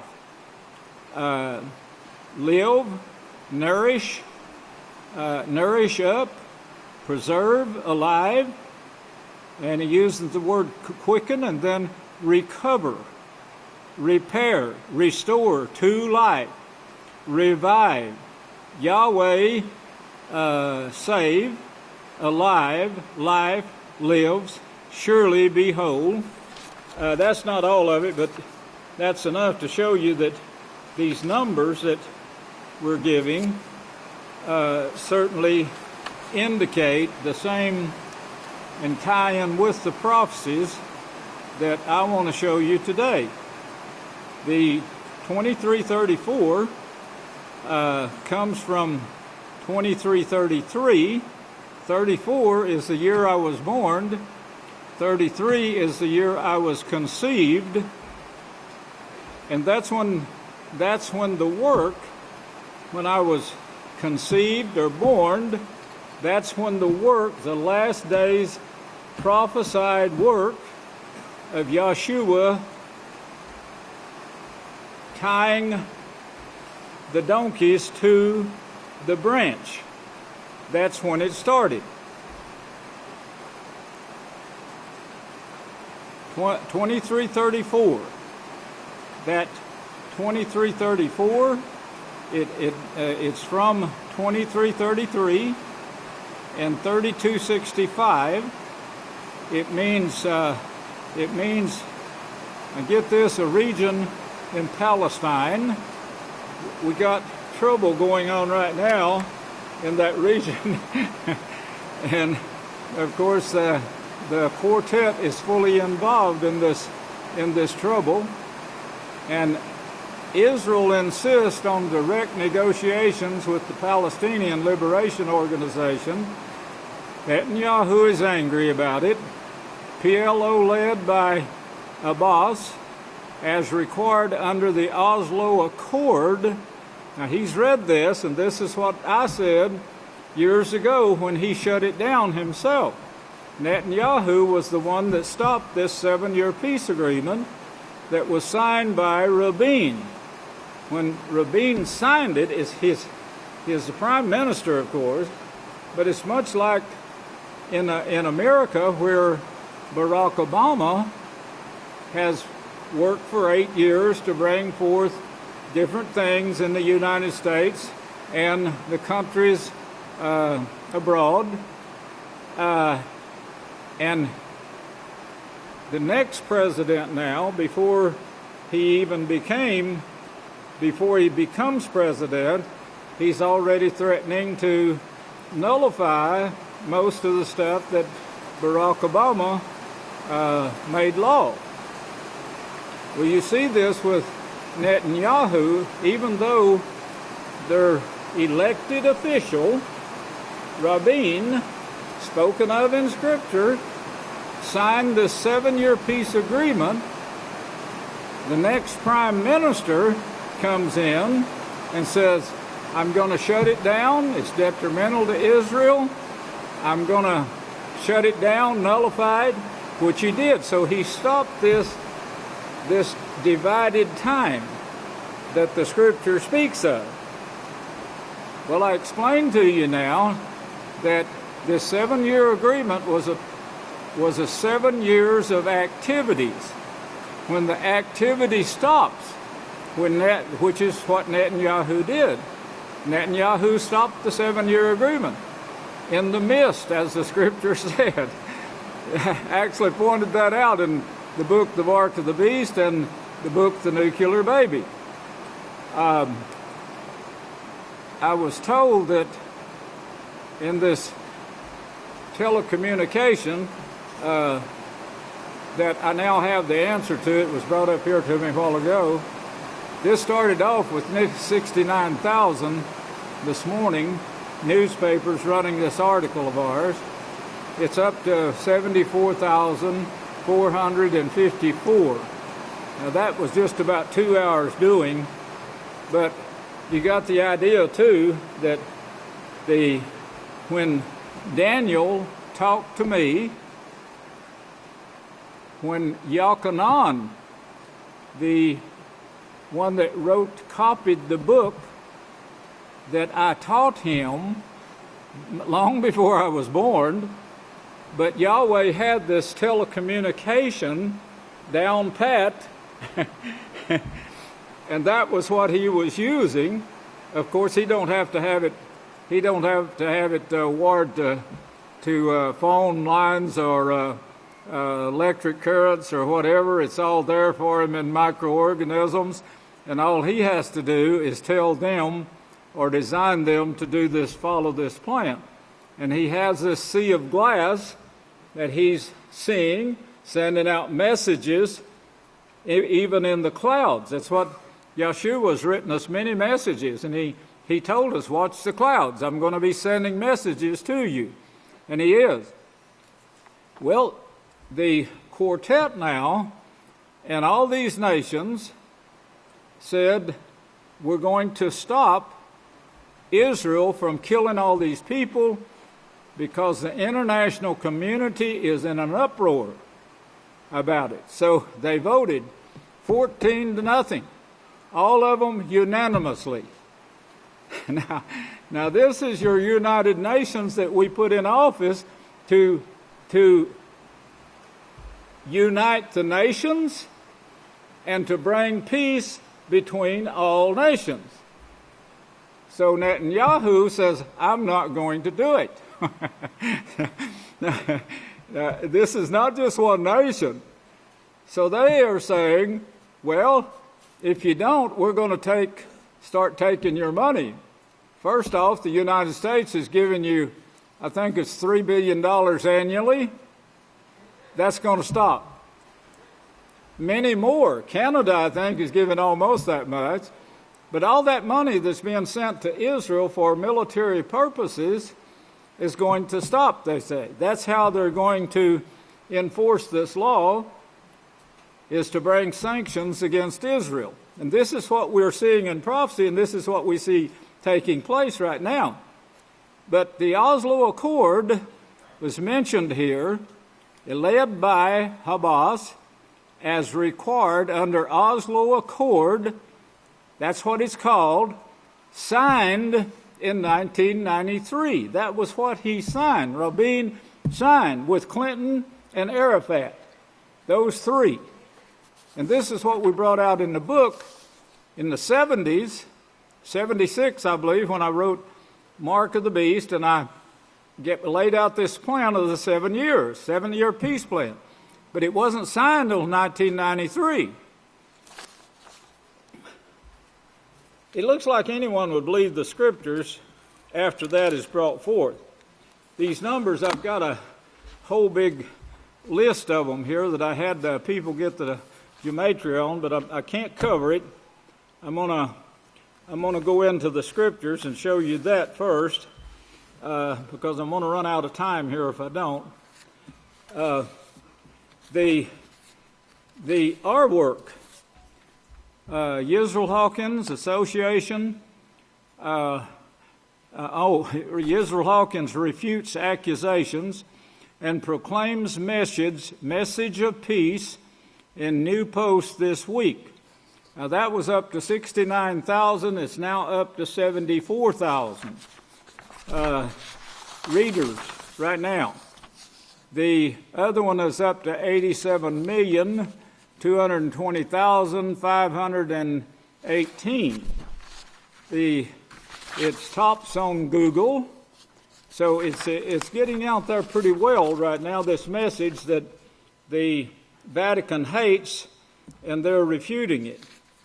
Now, the article here says, why Netanyahu is upset about UN Security Council Resolution 2334. That's the number, 2334. I just read you some of it. There's a bunch more besides that. Probably an hour or two of understanding, and probably less than that if you truly want to understand. But if you don't know how to look up the gematria, we have teachers that can certainly teach you how to do it. Members of the world community finally reached a limit. This is what I was telling you. They're getting upset. And they're saying, we want it stopped, and it's got to stop now. Now, these are the people with the money who Malachi Martin says they have the money. They can do what they want to with it. They can say when a nation, what nation stands and what nation falls. Well, the members of the world community finally reached a limit.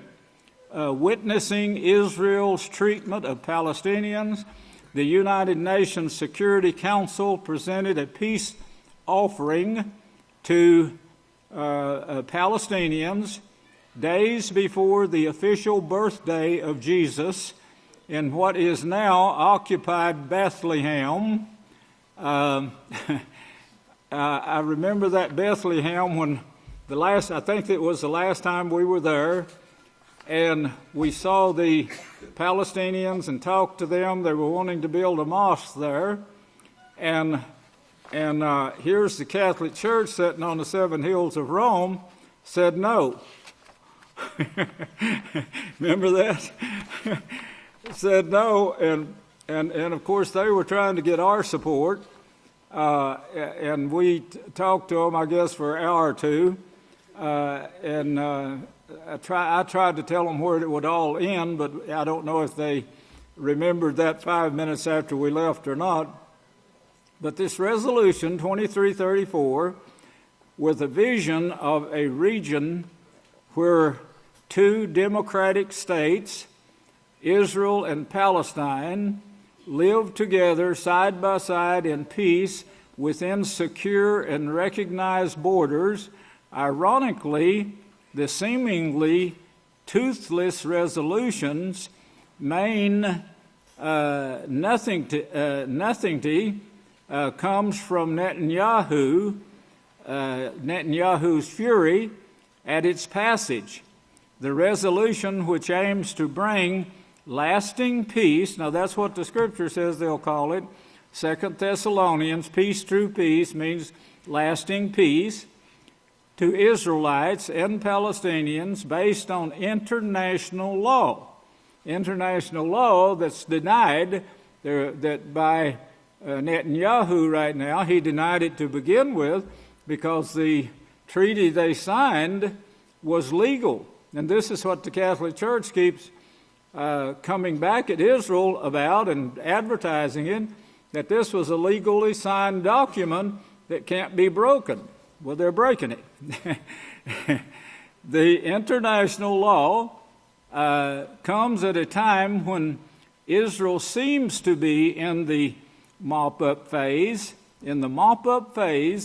of its theft of Palestinian resources, such as water, oil, and gas, and its annexation or whatever it wanted of the Palestinian territories it has occupied since 1967, East Jerusalem, the West Bank, and Gaza. I don't know how many of you remember that war in 1967. I remember it, and I remember Jacob and myself talking about the scriptures that applied to this, and then and of course the scriptures that applied to it is just exactly what we're seeing today. The resolution 2334 says, out of Security Council's intention to start diplomatic meetings to create lasting peace based on the relevant United Nations resolution and other peace agreements and initiatives. So they're adding to it as they go now. Don't miss that. Israel to immediately and completely cease all settlement activities, which they say already they're not going to,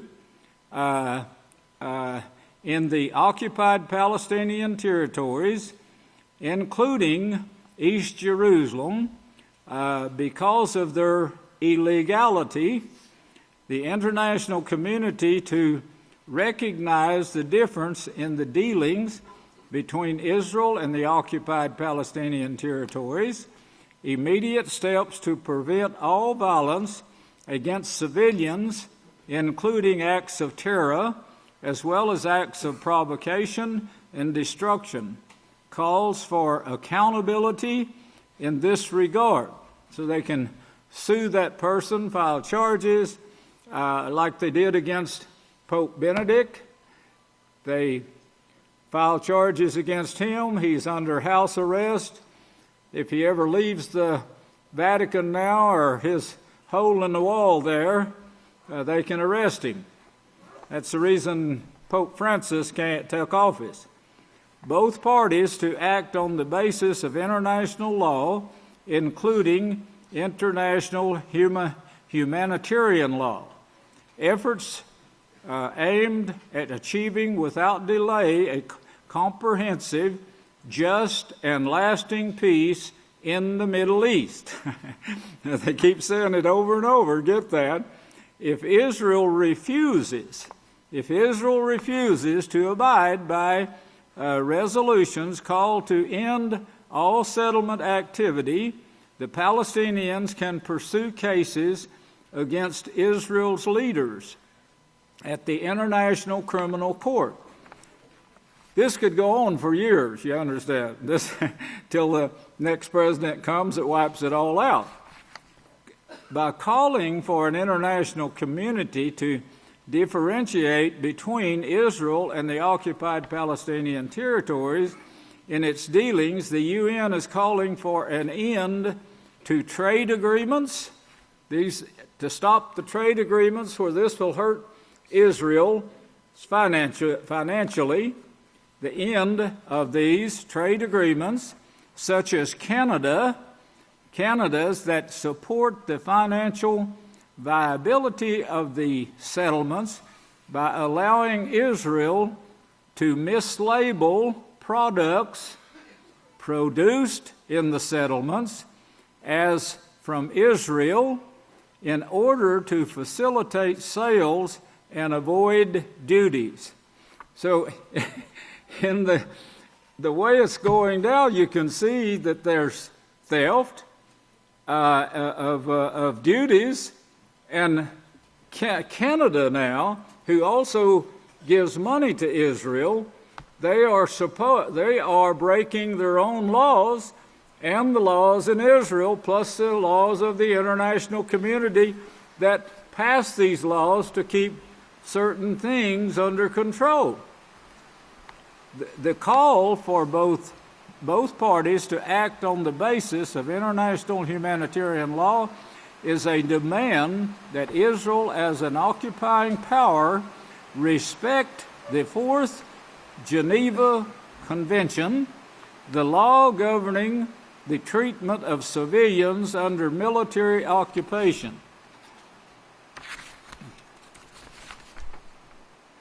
Remember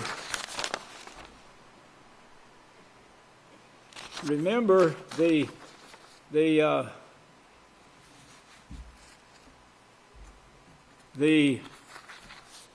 tempers, the breaking of the laws, the rejection of the law after it's passed. That's the same thing that the Catholic Church is saying and has said all along. You know, you can't break these international laws, but they still break them, even though the majority of the people, democracy, brings this about. There are laws that you can't deal with in this way. Yahweh's laws, everyone can agree with Yahweh's laws because there's nothing unjust about his laws. But they push all of this aside, see, and they pass their own laws, and the laws that they pass forbids theft. That's the reason they don't want Yahweh's laws to begin with. Theft and fraud that is taking place in Israel right now by the leaders themselves. Now, if this was an individual that was stealing and they caught him, they'd put him in prison till he died. But the top men, the prime minister, the president, the individuals in Canada who have money galore are stealing or helping, being a party to theft in Israel. U.S. abstains as UN Security Council vote 14-0 against Israel, Israeli settlements. The U.S. action just weeks before Obama ends 8 years as president broke with the long-standing American approach and shielding Israel, which receives more than $3 billion annually U.S. military aid from such action.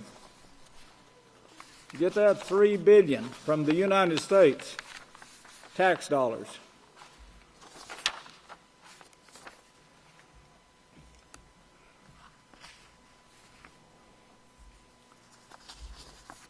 Now, all of this is shown in Scripture and on this sea of glass that Yahweh is setting before Yahweh right now. It's necessary to understand this, the television, the telephone, everything that Yahweh gave us in this time period, telling the television. This is gematria of this. Television is 828. 828, that's my birthday. And Yahweh, if you'll see this, you'll see that He's tied everything here together for you on this sea of glass that I'm trying to present to you in words. And of course, the actions. You saw how fast this came from 3 or 4 states away, and it came almost instantly. And all I had to do is just say the word, and here it is. Well, that's the same thing now that Yahweh has here. All was sealed. All of this was sealed up. The scriptures were sealed. In fact, they were taken away. And we see this in Daniel 12:4. Let's get that. Daniel 12:4. Now remember all this other that I just brought you now. And here is Daniel now that's asking what's going to be in the end. And because Yahweh had painted him a picture of what was taking place in chapter 9 with Yada, who holds the scepter as lawgiver. It's not Netanyahu, but it's Rome. And this is what Malachi Martin brought out in his book. So I know that they know about these scriptures. For Malachi Martin to have written that book, surely he wasn't the only one that knew this. Well, here in chapter 12 of Daniel, he shows here this great time of trouble. Verse 2 also shows the resurrection of the dead and those who are teachers of righteousness. Verse 3, he shows all of this, and then Yahweh tells him to shut the book. In verse 4, he says, "You, Daniel, shut up the words and seal the book. To the time of the end, many will run to and fro, and knowledge will increase until," notice that until, the time of the end. To the time of the end. Shut it up and seal it to the time of the end. And then he shows you the time of the end. You see that? Shut the words up, shut them up, seal them. There's going to be no understanding now from now on until the time of the end. That's when you'll understand the time of the end. In the time of the end. Then verse 5, he shows he says, I looked and saw 2 others. So all was sealed until the time of the 2 others. The time of the 2 others. You see that? It was sealed until the 2 others. Then, by the prophesied 2 others, then by the prophesied 2 others, it would be revealed. The time of the end would be revealed. Now go quickly with that in your mind. Revelations 1. Revelations 1. Remember, it was sealed until, and then it was revealed. Reveal means revelation. Reveal, the revealing is revelations. Sealed until the time of the end. And then I looked and I saw these 2 others in this telecommunication that we have today. Telephone. And lo and behold, the gematria of television, television, means to tell about a vision or tell a vision. And the number is 828. The gematria of that is 828. Now look at Revelations 1. The revelation of Yahshua Messiah. So we had to have a Savior between Daniel and this book right here. We had to have a revelator, and he had to be high priest for Yahweh, because Yahweh gave this directly to the high priest. That's how the law was set up under Moshe. Moshe received it, and he gave it to the people. So Yahweh gives this to Yahshua, which is now high priest, as Hebrews 4. Can y'all hear me? Hebrews 4? Is that when he said he is high priest over the house? When was it? Where was it? 10. Hebrews 10:21. Right? Okay, the revelation of Yahshua, which Yahweh gave to him to show his servants, that's Yahweh's servants, things which must shortly come to pass. The end, things that must come to pass. It wasn't shown except in this book right here. Must shortly come to pass in the time of the 2 others. In the time of the 2 others, get this, don't miss it. It must come to pass in the time of the 2 others, which we see in Revelations 11. Hold your place right there and look on over to Revelations 11 and verse 3 for the 2 others.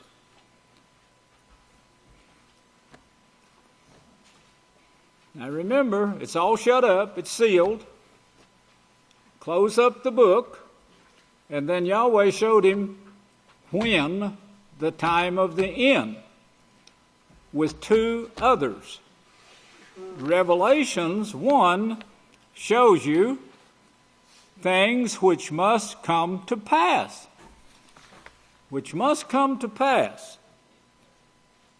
by those 2 others. Revelations 11, verse 3. And I will give to my 2 witnesses. I, Yahweh, will give to my 2 witnesses, or I, Yahshua, who is high priest, the high priest that Yahweh uses, will give to my 2 witnesses to perform their prophetic office, their prophesied office, meaning this is prophesied somewhere in the Scriptures. You see that? Their prophesied office. So it's prophesied by Daniel It's also prophesied by several other prophets. And they will foretell. Remember all these other scriptures now. I'll quote them right quick. But Isaiah 44:8 says, let them foretell them. Who will foretell these? Let them, the two brothers, Yisrayl and Yaakov, the two houses of Yahweh seen in Zechariah 5 and 6. Let them foretell, I will give to them. Yahweh says, I will give to my two witnesses. I will give to my two witnesses to perform their prophesied office, and they will foretell. They will foretell. You get that? They will foretell. Not somebody else, but they. They will foretell, if you add the rest of the prophecies, from the house of Yahweh. They will foretell from the house of Yahweh, going out to all the world. But they will foretell events about the 3.5 years.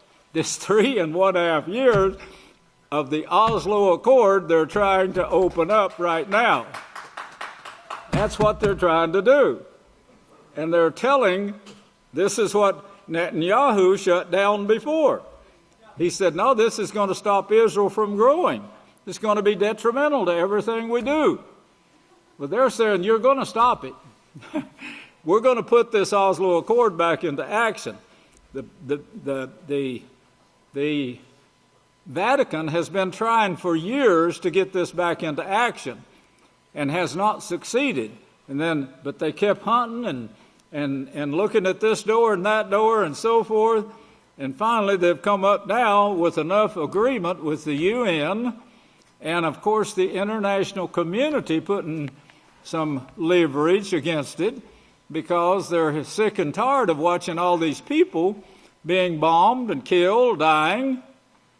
Yes, it was prophesied. We told it before it ever started taking place. But these days, 3.5 years, those cast about with darkness. That is the time also when the sun is darkened. These are the two olive trees, it says, that Daniel saw there now. Verse 3, go back to Revelations 1 there. Revelations 1 and verse 3, blessed is he who reads. That's one. Blessed is he who reads. That also means to explain and teach and so forth. Those who hear and make notes and listen to every word that he says. The words of this prophecy of the two witnesses shown in Revelations 11. The words of this prophecy. And also keeps those things which are written in it, for the time is at hand. This time, not in Daniel's day. Daniel, 1,500 years after that, was still waiting on the book of Yahweh. He would have been if he was still alive. This prophesied for this time period of Revelations 11. Now that should be plain enough, I would think, I hope. That seeing and telling, this is a time when we can forecast this to all the world. I can speak here, be heard clear around the world right now. They can pick this up right now. The gematria for that great knowledge increase and that great invention is 828. 828. The birthday, my birthday, 828.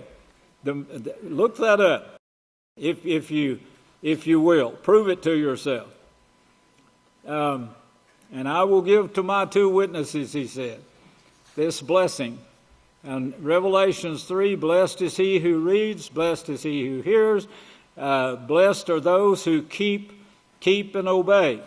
Revelations 1:1 of that short or shortened time.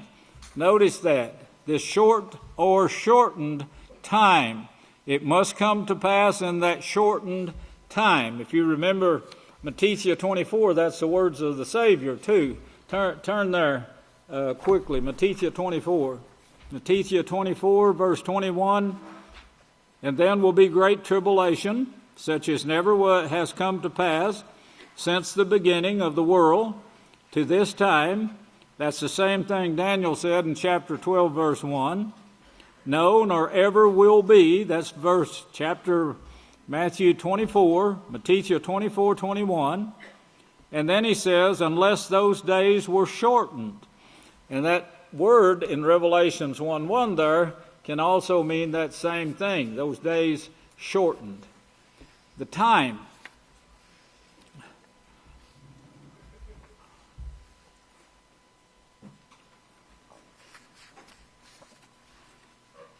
The time when Yahshua sent and signified made it important. It made it important to you. It's very important that you understand this.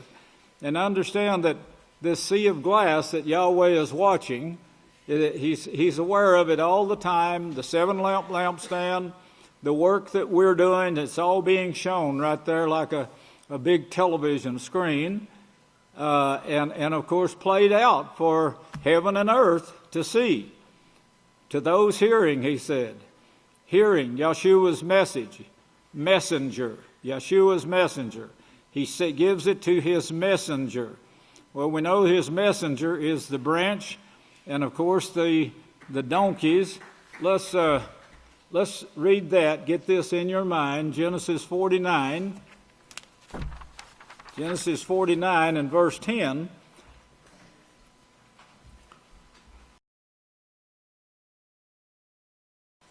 Speaking of the end now, and Yahshua says, I'll give to my 2 witnesses. Yahweh said, then I'll give to my 2 witnesses. Yahshua said, I'll send my messenger to tell about these things in the congregation. Tell these prophecies. Well, here we see now the last days in verse 1, Genesis 49, verse 1.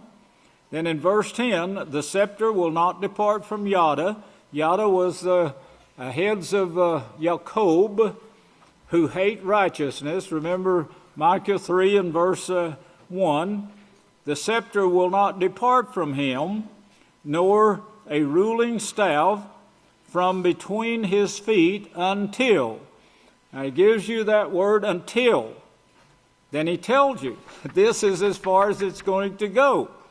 And trust, this is as far as it's going to go. He's got it set time, until he comes to whom tribute belongs, and the obedience, notice, the obedience of the nations is here.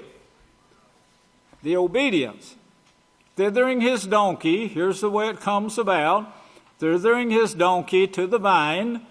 Yahshua said, I am the vine, you're the branches. Thithering his donkey to the vine, Yahshua, his donkey colt. The donkeys, the 12 disciples Yahshua laid the foundation for the house of Yahweh through his 12 disciples. The donkey's colt has that foundation, and they're tied to the choice branch. So here we have the vine and the branch that is mentioned in these scriptures. He will wash his garments and so forth. In Matthew now, 24, and look at verse 14, Matthew 24, and this is the time period now when he has his donkey colt, that's us, tied to the branch, that's us, tied to the branch, doing this work, and you are going to see the obedience of the nations turn to you. And I hope to show you that before this sermon's out. 24, look at 14, and this message of the kingdom will be preached to all the world by the one who bears witness to all nations, and then the end will come. The end. Now look at verse 31. And he will send his Malachim with a great sound of a trumpet. The other elders spoke of that this morning, did a fine job too. Great sound of a trumpet, and they will gather. Here you have the gathering. Remember that number. It means gathering, the gathering. So there's a gathering, an assembly, and it takes place. That number verifies the prophecy and has nothing to do with the words in the scriptures, but it verifies it, showing that this great gathering you're seeing right now, both Yahweh and this gathering that is going to be destroyed, both gatherings take place at the same time. But he sends his messenger, verse 14, the Malachim, that's the donkey's colts, with a great trumpet, and they will gather together his elect from the four winds. Four winds? Four winds. Well, let's go over to keep that in mind. Let's go back to Jeremiah now. Jeremiah 23. Jeremiah 23. Found on page 591. These pastors that he's talking about here in verse 1, Jeremiah 23 and verse 1, woe to the pastors who destroy and scatter. And of course, that's what you're seeing right now. You're seeing the world leaders, the people can't stand them. They fight against each other. They criticize each other. They lay traps for each other. If you want to know how bad that guy is, ask his enemy. Well, woe to the pastor that destroy and scatter my sheep. So this is taking place from the kings when they say we want a king to do our fighting for us instead of Yahweh. That way we can be as evil as we want to, and we can let our kings do our battles. We can cause as many battles as we want to with our sinful activities, and we'll let our kings settle them. Well, therefore, verse 2, therefore this is what Yahweh says of Israel, Father of Israel, says, against the pastors who feed my people, you have scattered my flock and driven them away. Now notice verse 3. Verse 3, he says, but I will gather the remnant of my flock out of all countries. That's the great gathering that's taking place on the side that Yahweh's doing. Verse 4, I will set up shepherds over them. Verse 5, behold, the days come, says Yahweh. This day is coming. That's what he told Daniel when he showed him two others in Daniel 12:4. Then he showed it again in Revelations. Behold, the days coming, says Yahweh, that I will raise to David a righteous branch. Remember Genesis 49:10, thither the donkey's colt to the branch.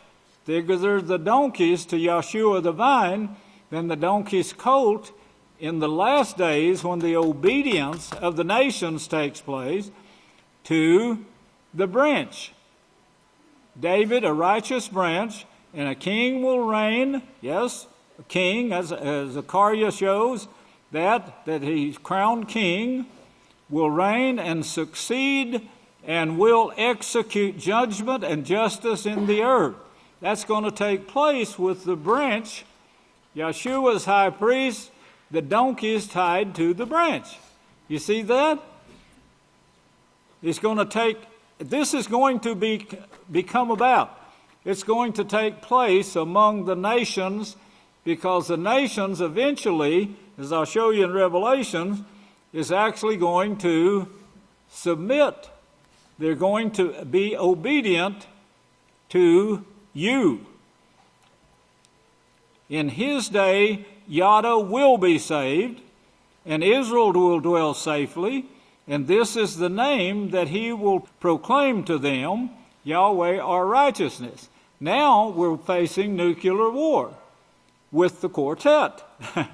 But it's going to come about that the nations, the obedience of these nations, what is left of them, is going to come to you. That's the great gathering that Jeremiah is speaking of here. And he says in the last part of verse 8, they will dwell in their own land. Now remember Matthew 24:31, I will send my messengers, and they will gather together the elect. Now, from the four winds, remember that? Look at that again, Matthew 24:31. And he will send his Malachim with the sound of the trumpet, that's the last trumpet, and they will gather together his elect. This last trumpet is the last warning. The trumpet shall blow. Remember that, Moshe 3. The trumpet will blow for the alarm. That's the same thing as taking place here. The warning takes place. The trumpet, with the great sound of a trumpet, and they will gather together his elect from the four winds. From four winds. Now, before you forget that, turn over to chapter 7 of Revelation. You've got to have this revelation to remember, to understand what he's talking about. He's not talking about four directions here. He's talking about four winds. Four winds.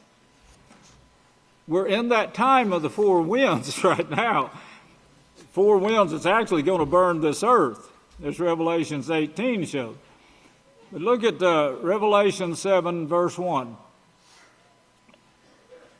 And after these things I saw four Malachim standing on four corners of the earth, holding back the four winds.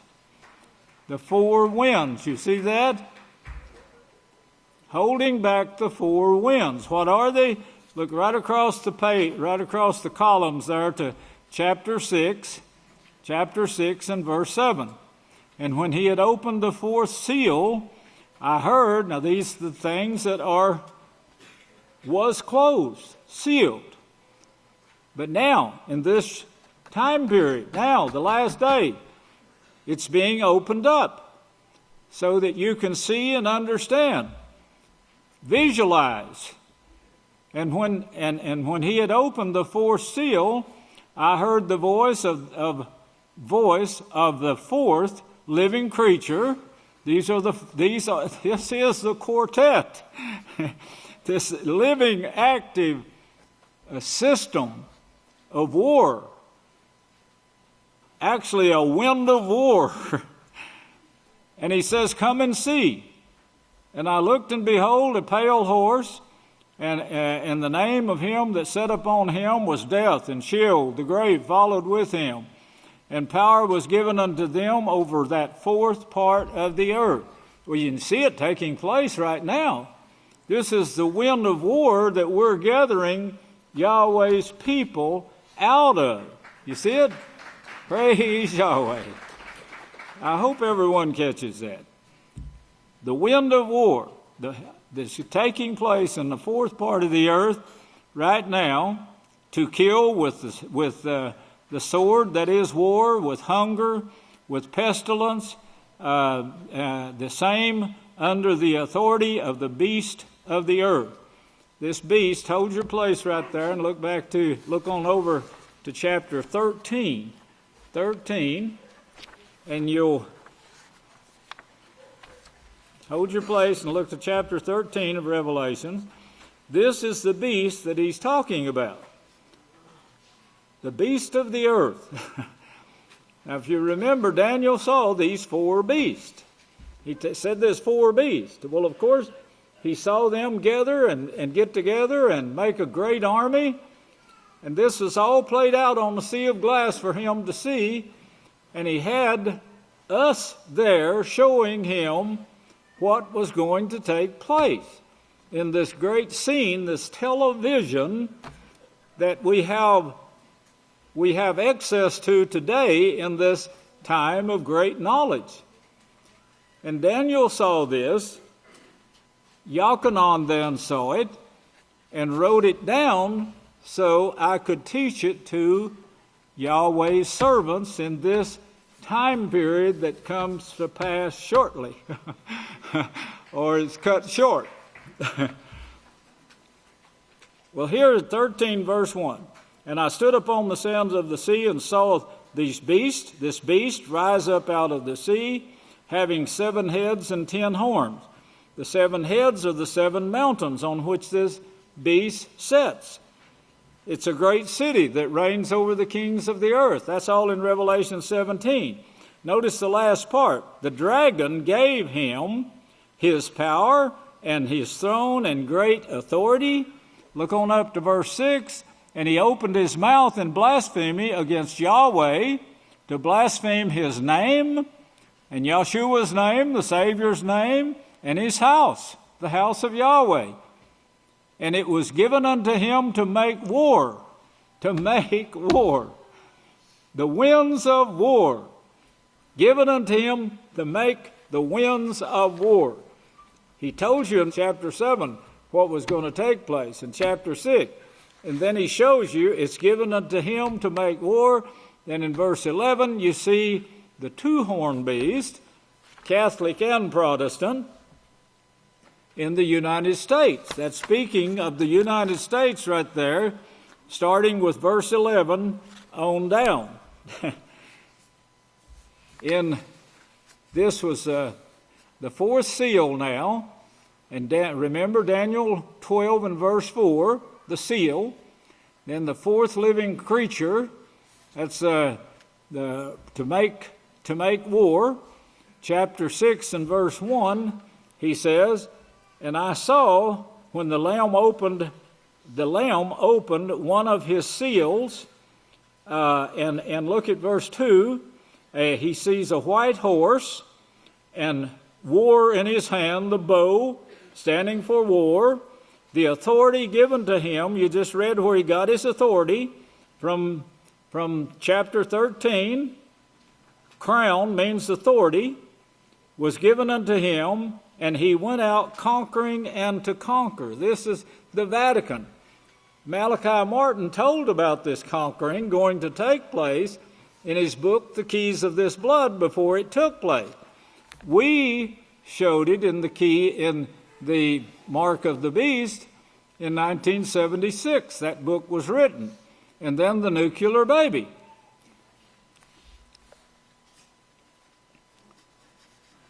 That was 6 verse 1. Look at let's see, 6 verse 1.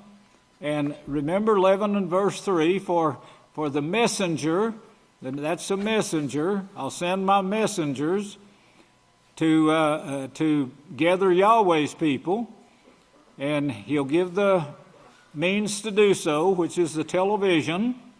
6 verse 8, we covered that, the fourth part of the earth. And then the gathering, you see that in chapter 7 there take place. You see the people that actually, the number is actually given here of the people in chapter 7 of the tribes, and then in verse 9 there it shows a great number that no one could number. When you get up to the billions, it's hard. And we know that we're going to have about 2 billion people there that's going to become obedient. And Jeremiah 3, we say Jeremiah 23:3, we say that we see this gathered. They gather. This is Yahweh's gathering. The same thing we see here in Revelation 7, the gathering, and then is the same thing that Jeremiah showed is going to be done by the branch and the donkey's coat, as also shown in Genesis 49:1. It's not just us. We're the vine, the branch, the donkeys, and the donkey coats. The foundation of Yahshua laid with his donkey, that is his 12 disciples, and that foundation is taught to the branch along with the work of each of Yahweh's prophets. It's so beautiful what Yahweh has pointed out here in this. He just lays it out where anyone could see it. And then all of this is given then for the witnesses to explain. And then, of course, to the last days witness, who was older brother was taken away from him. But we're doing it. We're reaching the world with the television. Those numbers, if we can get those next week, it'll make a lot more sense too, because we'll have visions. If I could show that one thing, let's see if I could find it here quickly. I wanted to get to Revelations 4, where it actually shows the eyes and the wings. I want to show you that part. And before we quit, turn over to Revelations 4, and you'll find it there. I think it's about verse 8. The face of the character of these four deadly kingdoms. They all combined, and one made stronger the other, and they all combined, and they all fighting with each other too. But the character of them is like the lion worshiping that's verse 7, shows like a lion. Then like the calf, the gods, which represented all the gods. And then the third character was the face of a man. This was all coming from mankind. And then you see they are flying like an eagle. Now these are the four beasts in this time period. And then he shows in verse 8, and each of the four had 6 wings. I wanted to show you this drone here, and notice the wings. And this is what they're doing their damage with today. It seems to be the drones, and that's what everybody fears, because it sneaks up on them, and they can't grasp it till it's already got its licks in. I've got some more here that I want to show you just a minute.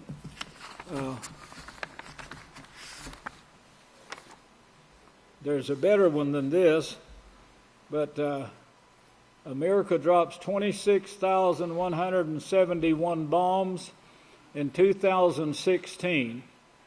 And they showed the U.S. drone there. There's one of them there. This one is deadly. It's not a great shot, but it does have the 6 wings that you see here. There's a better one than that, if I can find it.